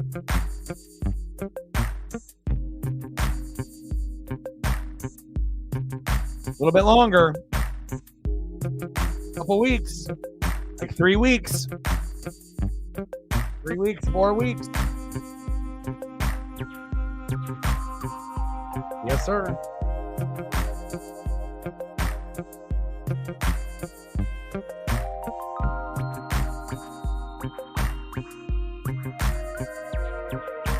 Make sure you're taking care of your mental health. You got some problems? Come here. We'll make them better. Big thanks.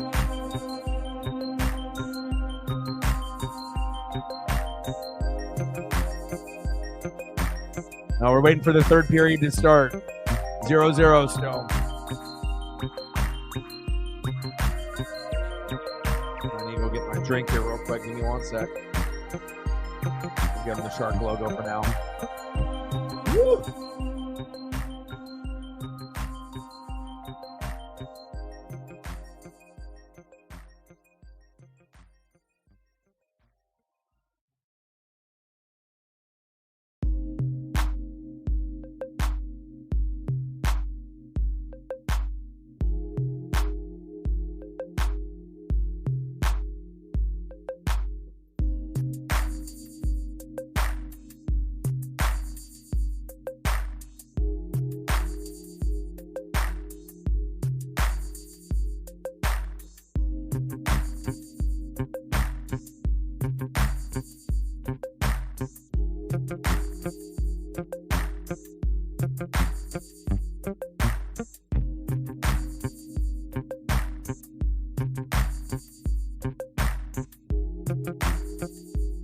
right, here we go.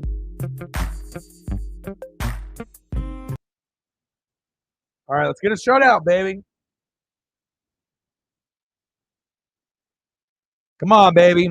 Lack of energy for both teams. Bowie, Bowie, Bowie, Bowie. Let's go.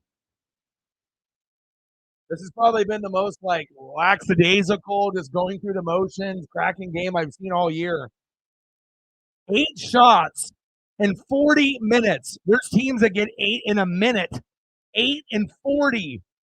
That's what the Sharks have. 8 shots total in 40 minutes of play. I don't think I've seen that before. They are one of the worst teams in the NHL. We cannot afford to lose to them. We have 18 shots on goal, which isn't like terrible, but it isn't great either. But I'll take a 1-0 win or a 2-0 win or even a 2-1 win at this. I mean, whatever it takes. But I mean, at this point, it might be just 1-0. Who's going to have the one? Is it going to be us or San Jose?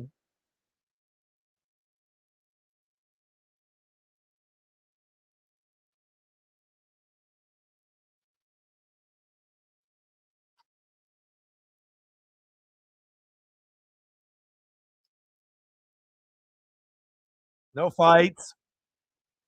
Yanni with one little jab to a player, but uninspired hockey. Come on now.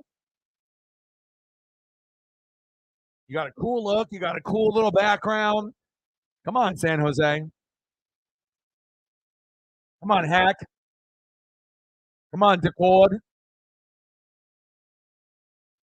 Who's going to be the one that steps up for the Kraken?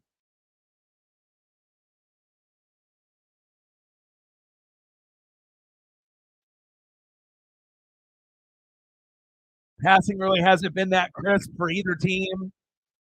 Not a whole lot of advantages on the power play. Not a lot of emotion. Like, what am I watching? Is it? Are we actually playing? What is this, preseason? But obviously, intensity's got to ramp up at some point if someone wants to win. I mean, it's the third period. Someone you got to do something now. If you want to coast in the first 2 periods, fine, but not in the third period.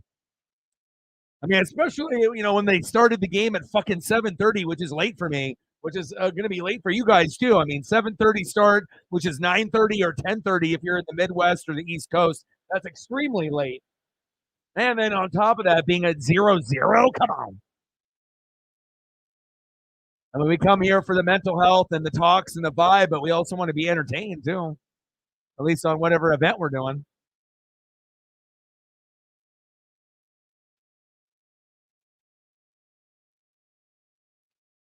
It was cool to be able to go through some of the collectibles that I was able to find. Ichiro figures that I haven't seen in quite a while since I moved. And then again, those Dale Jr., Dale Sr., they're like mini sized Coke machines that open up and they actually have like a Hot Wheel, like NASCAR car from the year that they drove with the paint scheme on it. Like when they did the Polar Bear Coca-Cola commercials around that time with like Dale Jr. and whatnot. Very cool. I might have to go do some more digging tonight. See what other gems I can find. I did see a Nolan Ryan starting lineup in there and some other stuff. It's like boxes on boxes on boxes. Christmas is every day. Just don't know what I'm going to find in there. And then I just got to be able to decide what I want to display on my dresser or on my windowsill.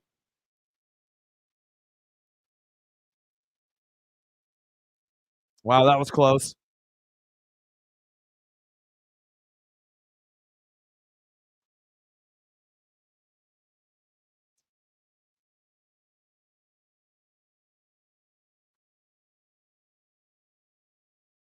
Yeah. But yeah, NHL All Star Game on Saturday. I'm definitely doing it 100%. I'll just watch a Senior Bowl at 10 a.m. and then I'll make the thumbnail while I'm watching it, and then I'm going to do the NHL All Star Game, which I believe it starts at noon and it'll go to about 3:30,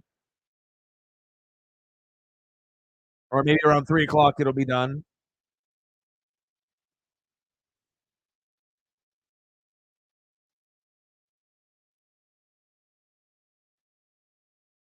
was not too thrilled about having to do NBA on Thursday and Friday, but I mean, at least the Blazers are playing on one of the days, but the Blazers aren't even good. You know, it's like they don't even have Dame. The guys are injured. They're one of the 5 worst teams in the NBA. I mean, hell, if we're going to be bad, at least let us have Wemby. So at least I have something to get excited about, you know, if I'm going to do that. But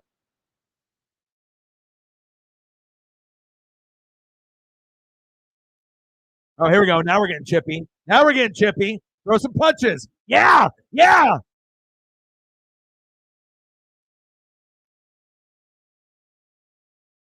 Let's go. There we go. That'll give us some juice.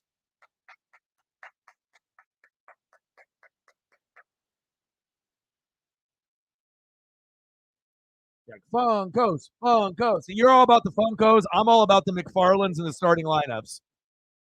And I think we both have a mutual love of bobbleheads. So, and we both love Lego. You know, everyone's got their own things, but yeah, I mean, for me, bobbleheads, from the Mariners, the actual game giveaways, I love those. They're like wrestling figures. That's another big one for me, but vintage and new. But obviously, I have no money to purchase anything. A lot of this stuff is old, but starting lineup. So that's like my childhood. That in McFarland's.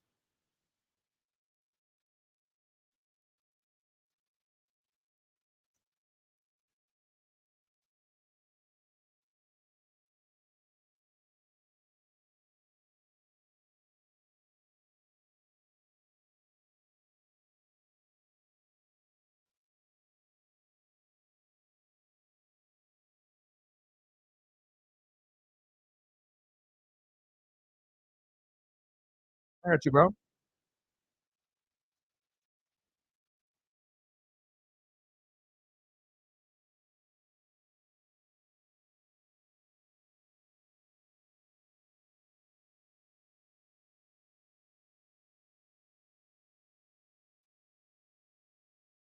Football season almost over. One more game. That's it.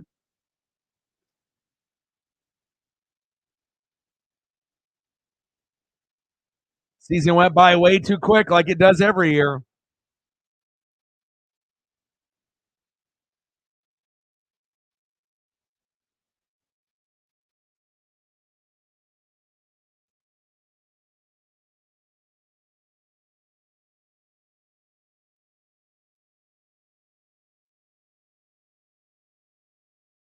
20 shots on goal for the Kraken, 11 for the Sharks. They're way more aggressive in this third period, which they should be. They feel that they can steal one right now.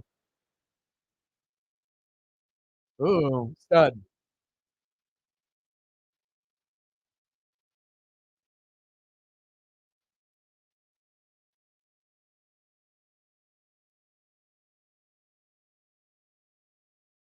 Yeah, that's one thing that I regret that I didn't collect more of is like boxed Lego sets from like the 80s and 90s. But I mean, I got a lot of other things, but that's one thing that I think if I could have at least had a couple that I would have saved untouched and just boxed up. But I at least have my original Lego vehicle from when I was a kid. So something that's 35 years old and it's still like functional. It looks brand new. Um, it's amazing that I was able to find it like intact. Because most people, when they have Legos, they don't actually have like if you like have Lego stuff, and then when you find it years and years later, a lot of times it's not still like fully assembled. Maybe it's like in a bunch of pieces or in a box. But to be able to find not any other loose Legos, but just to find like this one, like my favorite vehicle that I had that kind of looks like a Ford Explorer type of vehicle with like threaded tires, like going mudding. And it's got a little guy in there, got an exhaust and a sunroof that opens. And I remember how much I loved that thing, and to be able to go back and find something that that you ended up having a lot of memories with from 30 plus years ago, and it's still mint. I mean, it's insane, dude. It's just crazy, crazy. And it's almost ironic too because I got a Hot Wheel that looks exactly like my Lego, and that's from 1983.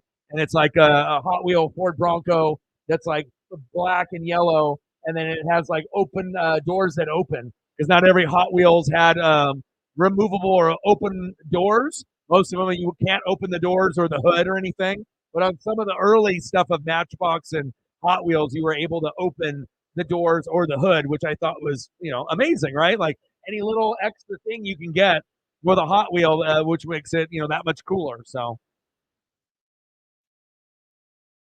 I love collectibles, baby.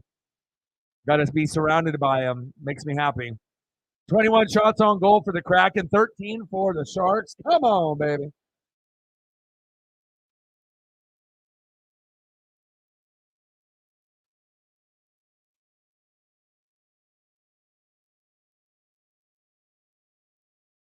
Yeah, everything went down the shitter there. OC, DC left. I think everyone started pointing fingers. Then they got hurt.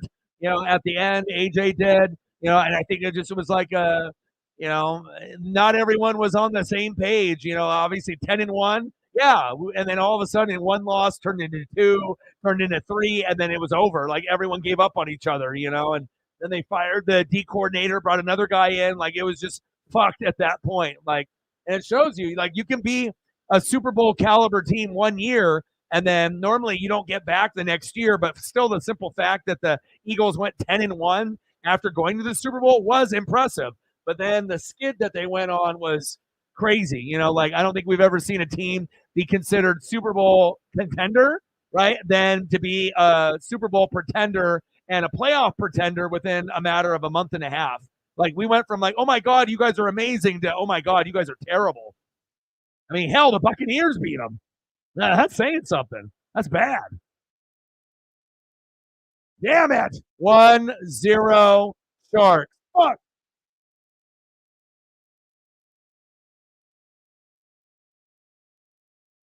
Of course, it's a guy that I put on the thumb. Damn it. Classic. Like the pickle. Golly. Because I was trying to be able to find someone that I thought that was going to do well, but I didn't want him to be the one that got the goal. Damn it.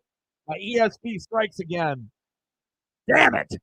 Mark Edward Vlasic, assisted by William Eklund. Damn it, damn it, damn it. And Ty Embison. 1-0 Sharks. They decided to wake up. They're just like, they're like pretending to be dead. They're just like laying there, lazy, lazy, lazy, lazy, lazy. And then all of a sudden they decide to put up like 10 shots on goal in this period. And then now it's 23-14 after having like 8 shots on goal for like 50 minutes. Fucking A. We better score.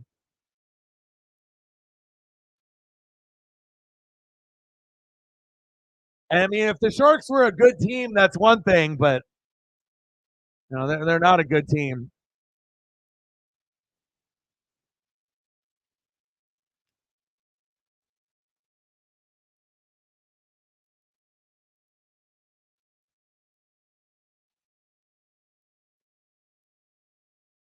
Tomas Hertel from Prague. Czechina. But he's not playing. That's normally who I would use on the thumb for the Sharks. I had to go through their depth chart because I had to go through 3 different guys to find someone that actually has been playing good for them, even though if they're like one of the worst teams in the NHL, from all the other guys that have been hurt or on IR, right? And then, oh fuck. Oh my God, they almost scored again. Get that out of there.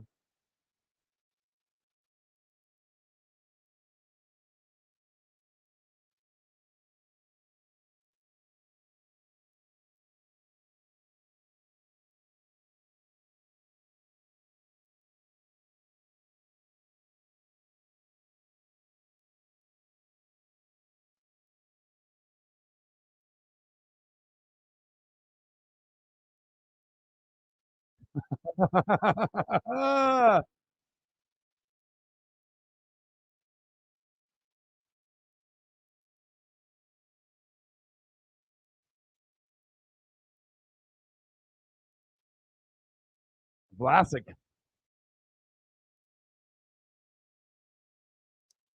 Oh,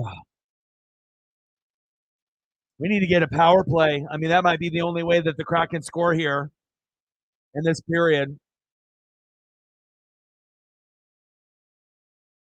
Wow. 17 shots on goal. They pretty much have doubled what they had in 2 periods and just in this like 8 or 9 minute period in the third. Now it's all the way caught up to 23-17. But they're up 1-0. Tough.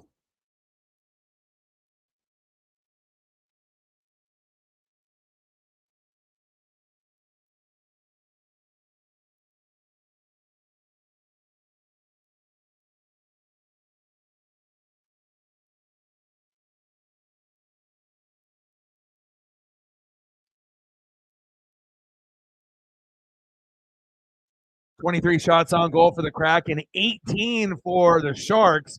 And like I said, it's been a very lackadaisical, just kind of going through the motions, playing down to the competition kind of matchup. But hopefully we can find a way. I mean, these are the games that you can't lose if you want to be able to make a wild card or make the playoffs.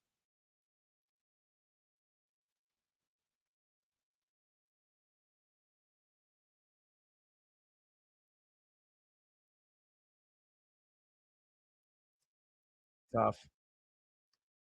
Ah.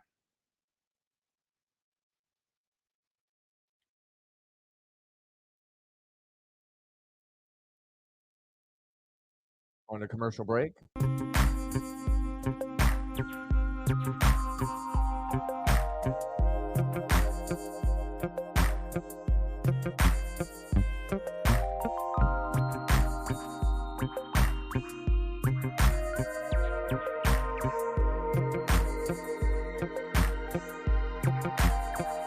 See if I can find a Vlasic. Find a nice one.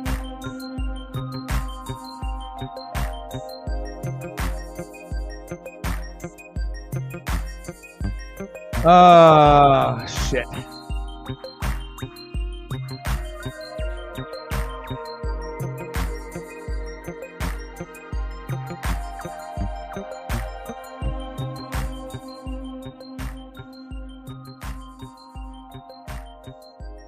Hopefully this will give us some good juju.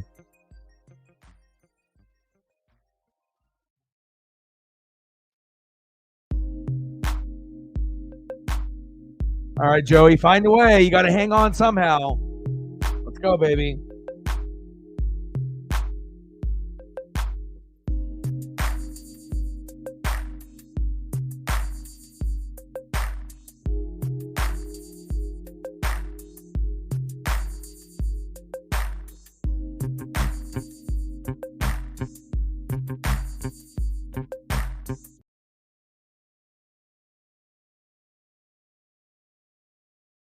Uh, 1-0 Sharks. Only 2 games on the NHL slate tonight. Columbus beating the Blues 1-0 earlier, and we got an identical score here. And I'm just really hoping we can find a way to tie it up here.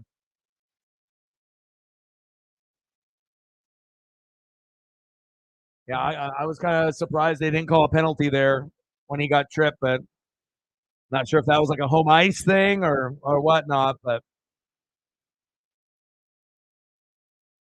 oh, get it in there in the crease. Good defense by the Sharks. Everything's clicking for them. 25 shots on goal for the Kraken, 17 for the Sharks. Get physical. Let's go. We're running out of time. I mean, 9 minutes can turn into 1 minute left real quick.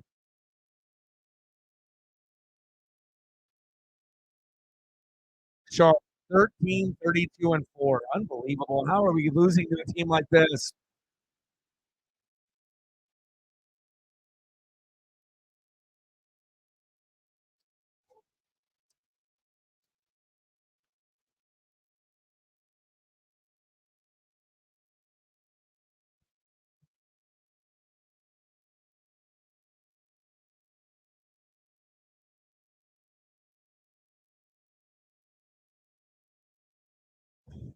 Come on, baby. Come on, Kraken. Win the face off. Less than 9 minutes to go in the third period. 1-0 Sharks. Come on now. 7 comeback wins this season. Third fewest in the NHL.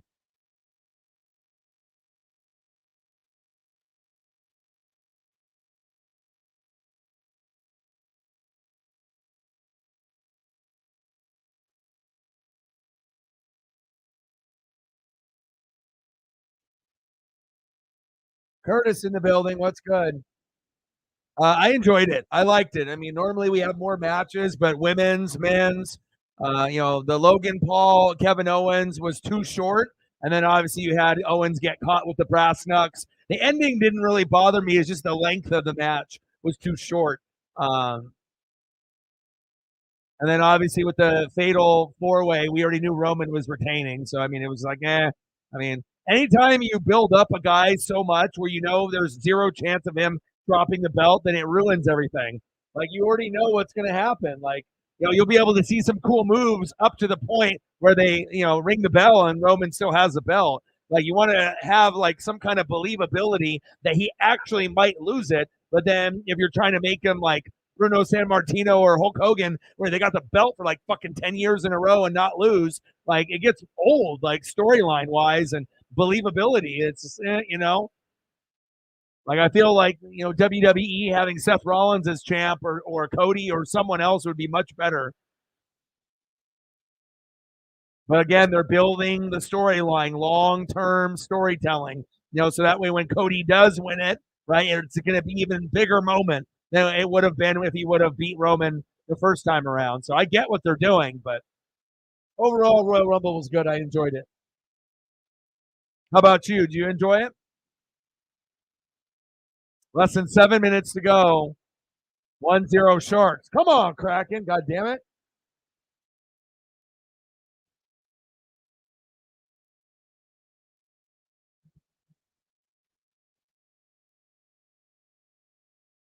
How many more likes do we need to get to 20? How many more do we need? And shout out to all the people watching on Twitter/X as well as watching in the room. Appreciate y'all. We'll probably end. There's only 3 games on tomorrow, so and it's kind of unfortunate. No Vegas Golden Knights, no Colorado, no Devils, no Kraken. Like literally, we're very limited tomorrow. It's Senators, Red Wings, Kings, Preds, and then Sharks, Ducks. So I'm thinking we're going to do Kings and Predators. I guess Senators, Red Wings, and Kings and Preds is kind of even. I mean, I don't really have a preference. I guess it's either do I want to watch the Red Wings play or hopefully the Kings and Preds on TNT don't put me to sleep. So I guess I can go that route. Paisley's in here now.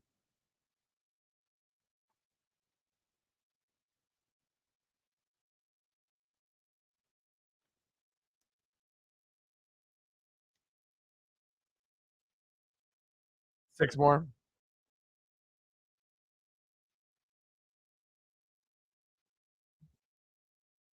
Yeah. It's not often you're going to see an Iowa corner, let alone a Caucasian white corner that they might, and like I said, he's supposed to be better than like Jason Sehorn. So this will be the first white corner, in the NFL since Jason Sehorn.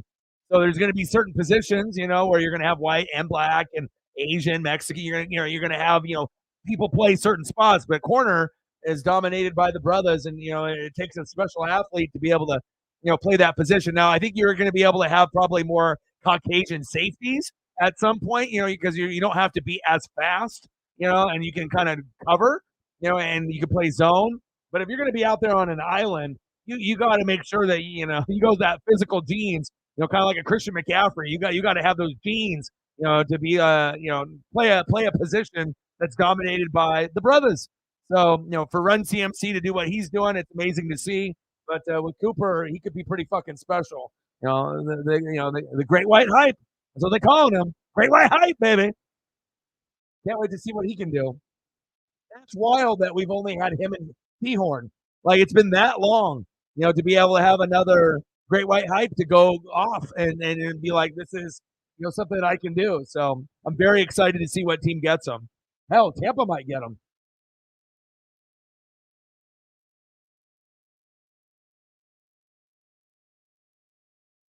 Yeah, well, the plans, got all fucked up, based on WrestleMania because they wanted Roman, Rock, didn't happen. Seth Rollins and CM Punk got hurt, so everything got fucked. The original storyline of what maybe could have happened, and then Brock Lesnar versus Gunther was probably going to be at WrestleMania. So, we're not going to get, in the whole Brock Lesnar Vince McMahon scandal thing, right? So, Brock Lesnar, Gunther, not happening, right? CM Punk, we thought we might be able to see that, injured, Seth injured, Rock not going to be going against Roman. So, then they had to go with Cody. So it's like a bunch of alternate plans that shifted. But I mean, CM Punk isn't going to be able to stay healthy for the rest of his career. Like every year that he's, his body is breaking down more and more. So, if you have him for a year, he's probably not going to make it, So unfortunately, I don't want to say he's got the Greg Oden syndrome, but it's starting to look like he's got the Greg Oden syndrome where he won't be able to stay healthy for the rest of his career. So anything that you get out of CM Punk is just going to be based off his name and a short period of wrestling before he gets probably hurt again.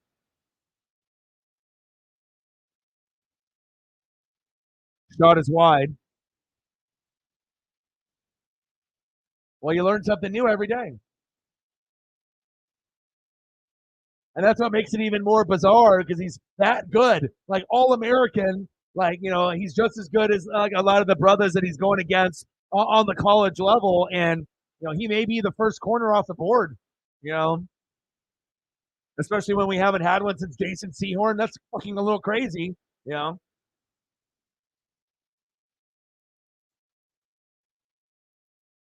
Adam McConkey. I can't wait to see him either. That would be cool to see him.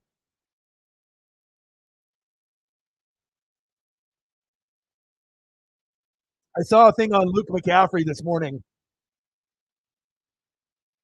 but Lad McConkey, yeah, he seems like if Tom Brady and Belichick were still on the Patriots, Lad McConkey would be on the Patriots. He's just like going to be like an Amendola or a Welker or an Edelman. Like I can just envision, if the Patriots still were going in their heyday, oh, Lad McConkey would definitely be a Patriot. He fits that mold perfectly on what they like to bring in.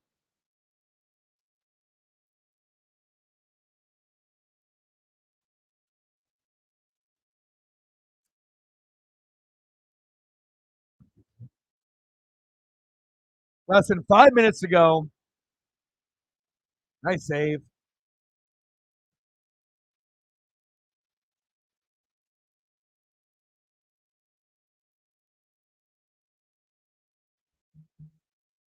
My pup.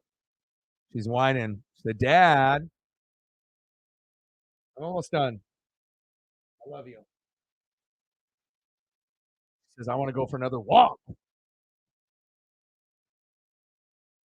All right, Joey. I mean, it's 1-0. You didn't play bad, but I mean, we're going against one of the worst teams in the NHL. 5 minutes to go on the road. And I know the All-Star game, this is it's like everyone is just already thinking about the break and hanging out with family. And if you're Bjorky, you're going to the game. For everyone else, you're just thinking about hanging out with the family. And maybe that's why the game is 1-0 Sharks. And they're kind of playing uninspired hockey. Like I've covered many, many Kraken games this season, but this is probably the first one that I've seen both teams kind of play uninspired hockey for two periods. For one, with the Sharks, it's like 40 minutes. You had like 8 shots on goal, so it's on 5-8. So obviously, it's like, yeah, do you really care that much? And obviously, you don't have that much talent out there either if you don't got some of your stars out there helping you, like with Herdo. But Kraken, no excuse. I mean, I get it, you're on the road, but come on, man. 1-0?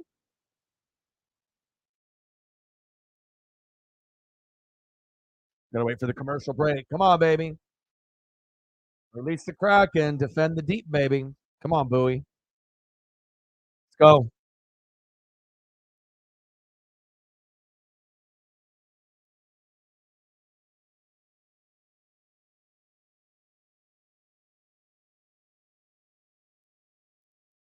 All right, here we go. 1-0 Sharks. And the Sharks have had an amazing third period considering it was 0-0 in the first, 0-0 in the second. Kind of boring, to be honest. And the shots on goal were always there for Seattle, but they weren't really good shots. 27-18. But going into the third period, the Sharks had 5-8. I think they were at 8.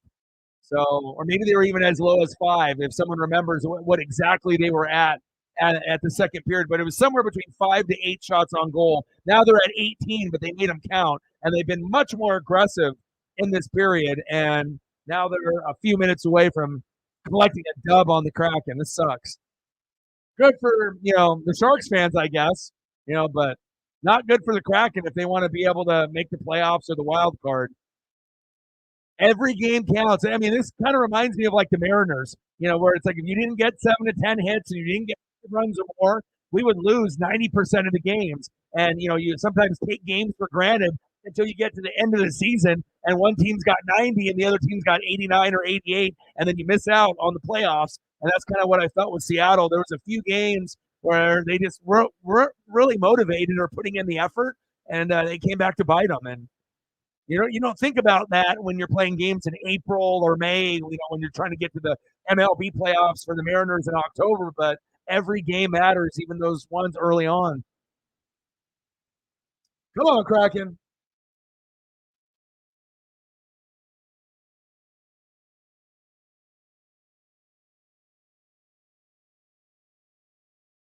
Let's go. Defend the deep. Release the Kraken, baby. Come on, Joey. Everything is just so much more crisp for the Sharks, too. Joey's done a good job. Nice save. But, I mean, where's the offense? Anybody? Line 1, line 2, line 3. Where's the power plays? Can we get any type of, like, motivated hockey at all? Like, if you're just going to have to go through the motions, fine. But at least give me all you got in the third period, like at least we got from the Sharks. I mean, they were dog shit in the first 2 periods, but then at least came out swinging in the third period, and we're still just kind of, what's for dinner? Where are we going after? Come on now. I mean, we already got 1-0 game with Columbus beating the Blues. Uninspired hockey on a couple days before the All-Star break? Come on. I mean, if I already want to watch uninspired sports, I can turn on any NBA game. Okay? If I want to watch boring sports, I can turn on the NBA. I don't want to watch boring hockey. Come on now.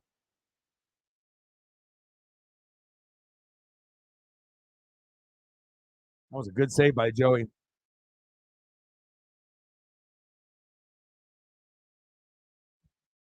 Smash that like button, please. It'll help us with analytics.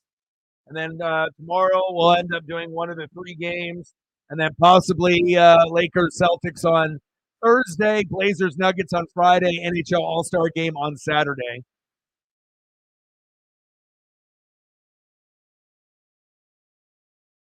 Senators, Red Wings, or Kings, Predators? That'll be the choice tomorrow. There's only 3 games on, so.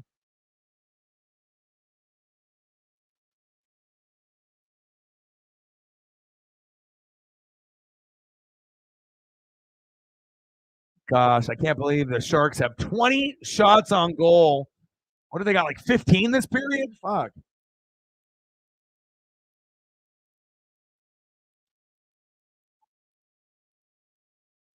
My pup left. He said, Dad.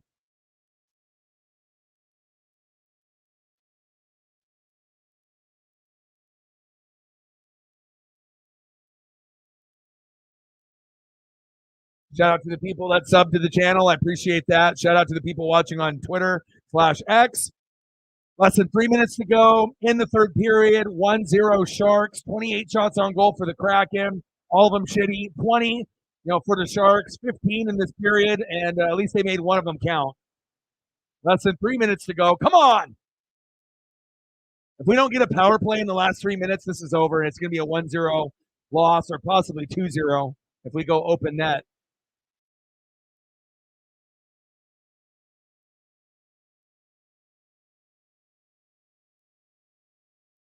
Yeah, I was waiting for at least one person to come in here and saying, I had an easy bet to win today.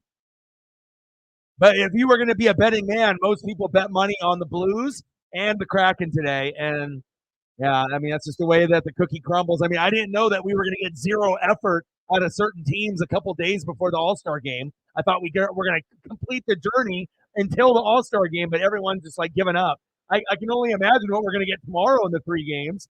Are we just going to get 3 dog shit games on the NHL slate? I hope not. Oh, good save by the Sharks. Now they're getting chippy. Oh man, that's a good question. I mean, it's hard to go against Patrick Mahomes, with everything that he's got. Brock Purdy has proved himself. Brock Purdy is better than Jimmy G. Brock Purdy's better than Kaepernick. But again, with no Talanoa Hufanga on the backside, they're going to really have to rely heavily on Christian McCaffrey. So if McCaffrey goes off, and they don't get burnt too bad on the back end, then yeah, maybe this will be the Kyle Shanahan 49ers Super Bowl that we've been waiting on. Otherwise, Patrick Mahomes is going to be stacking another Super Bowl, and he's the closest thing that we're going to see to Tom Brady, in this generation. Mount Rushmore is going to be Tom Brady, right? Peyton Manning, Joe Montana, Patrick Mahomes. But it just depends on, how many Super Bowls is Pat going to get? Is he going to get 7? Probably not.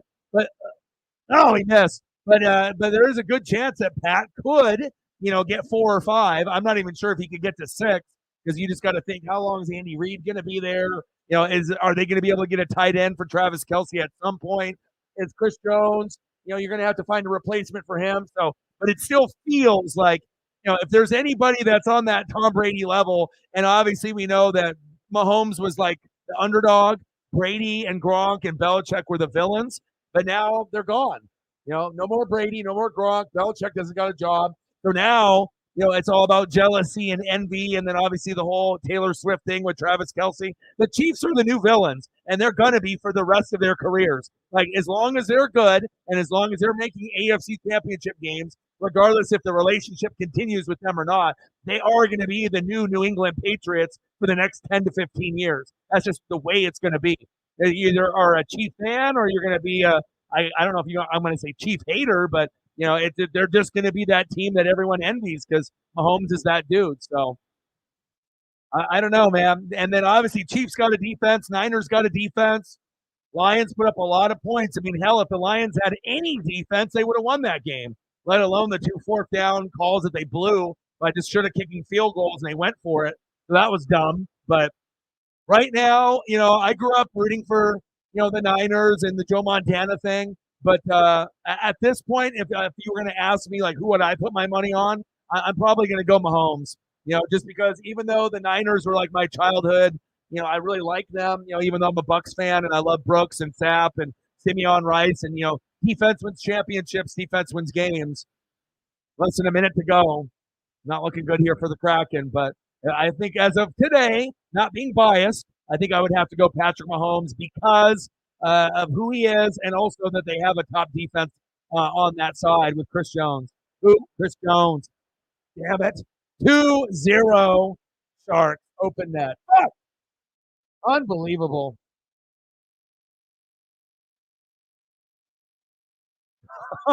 I see it. Everyone's going to be coming in too. A lot of people bet on the Blues today. A lot of people bet on the Kraken today. And it's just one of those days. All right, Sharks. 2-0 Sharks with like 19 seconds left. Fuck my life, huh? Well, at least I didn't bet money on it.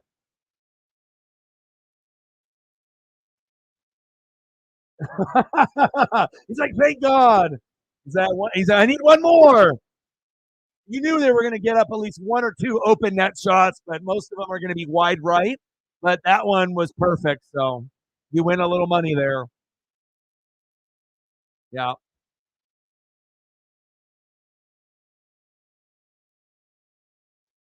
6 seconds left. And then I guess I have to decide, what do you want to do, Sarah, tomorrow?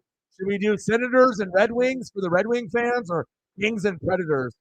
Kings and Predators is at least on TNT. The other one isn't. So maybe, I mean, if I'm going to do a game, I want to do Kraken first. Then I want to do the Vegas Golden Knights, then the Avalanche for Colorado, then the Stars, then the Devils, and then it's like anyone else after that. Final score: Sharks 2, Kraken 0. Fuck.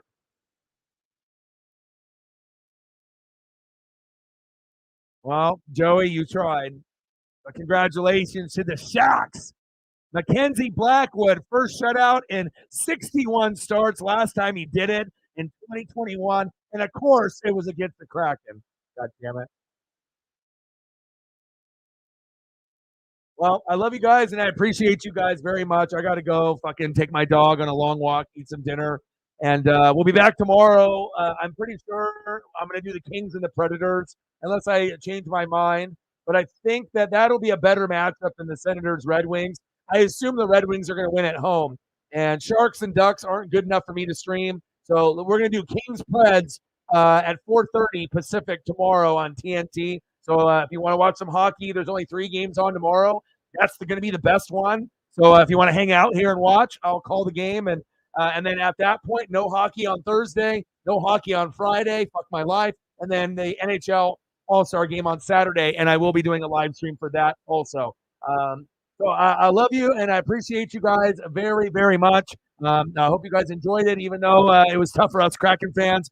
Shout out GG to the Shark fans and the people that bet like Jeff. Hey, he got his money just barely, just barely. And shout out to all the people on Twitter/X, all the people that donated, commented, shared. I appreciate you. And I got one question for you. Who you know talk sports like us? Your boy Ryan, Northwest Sports Fanatics, and I'm out.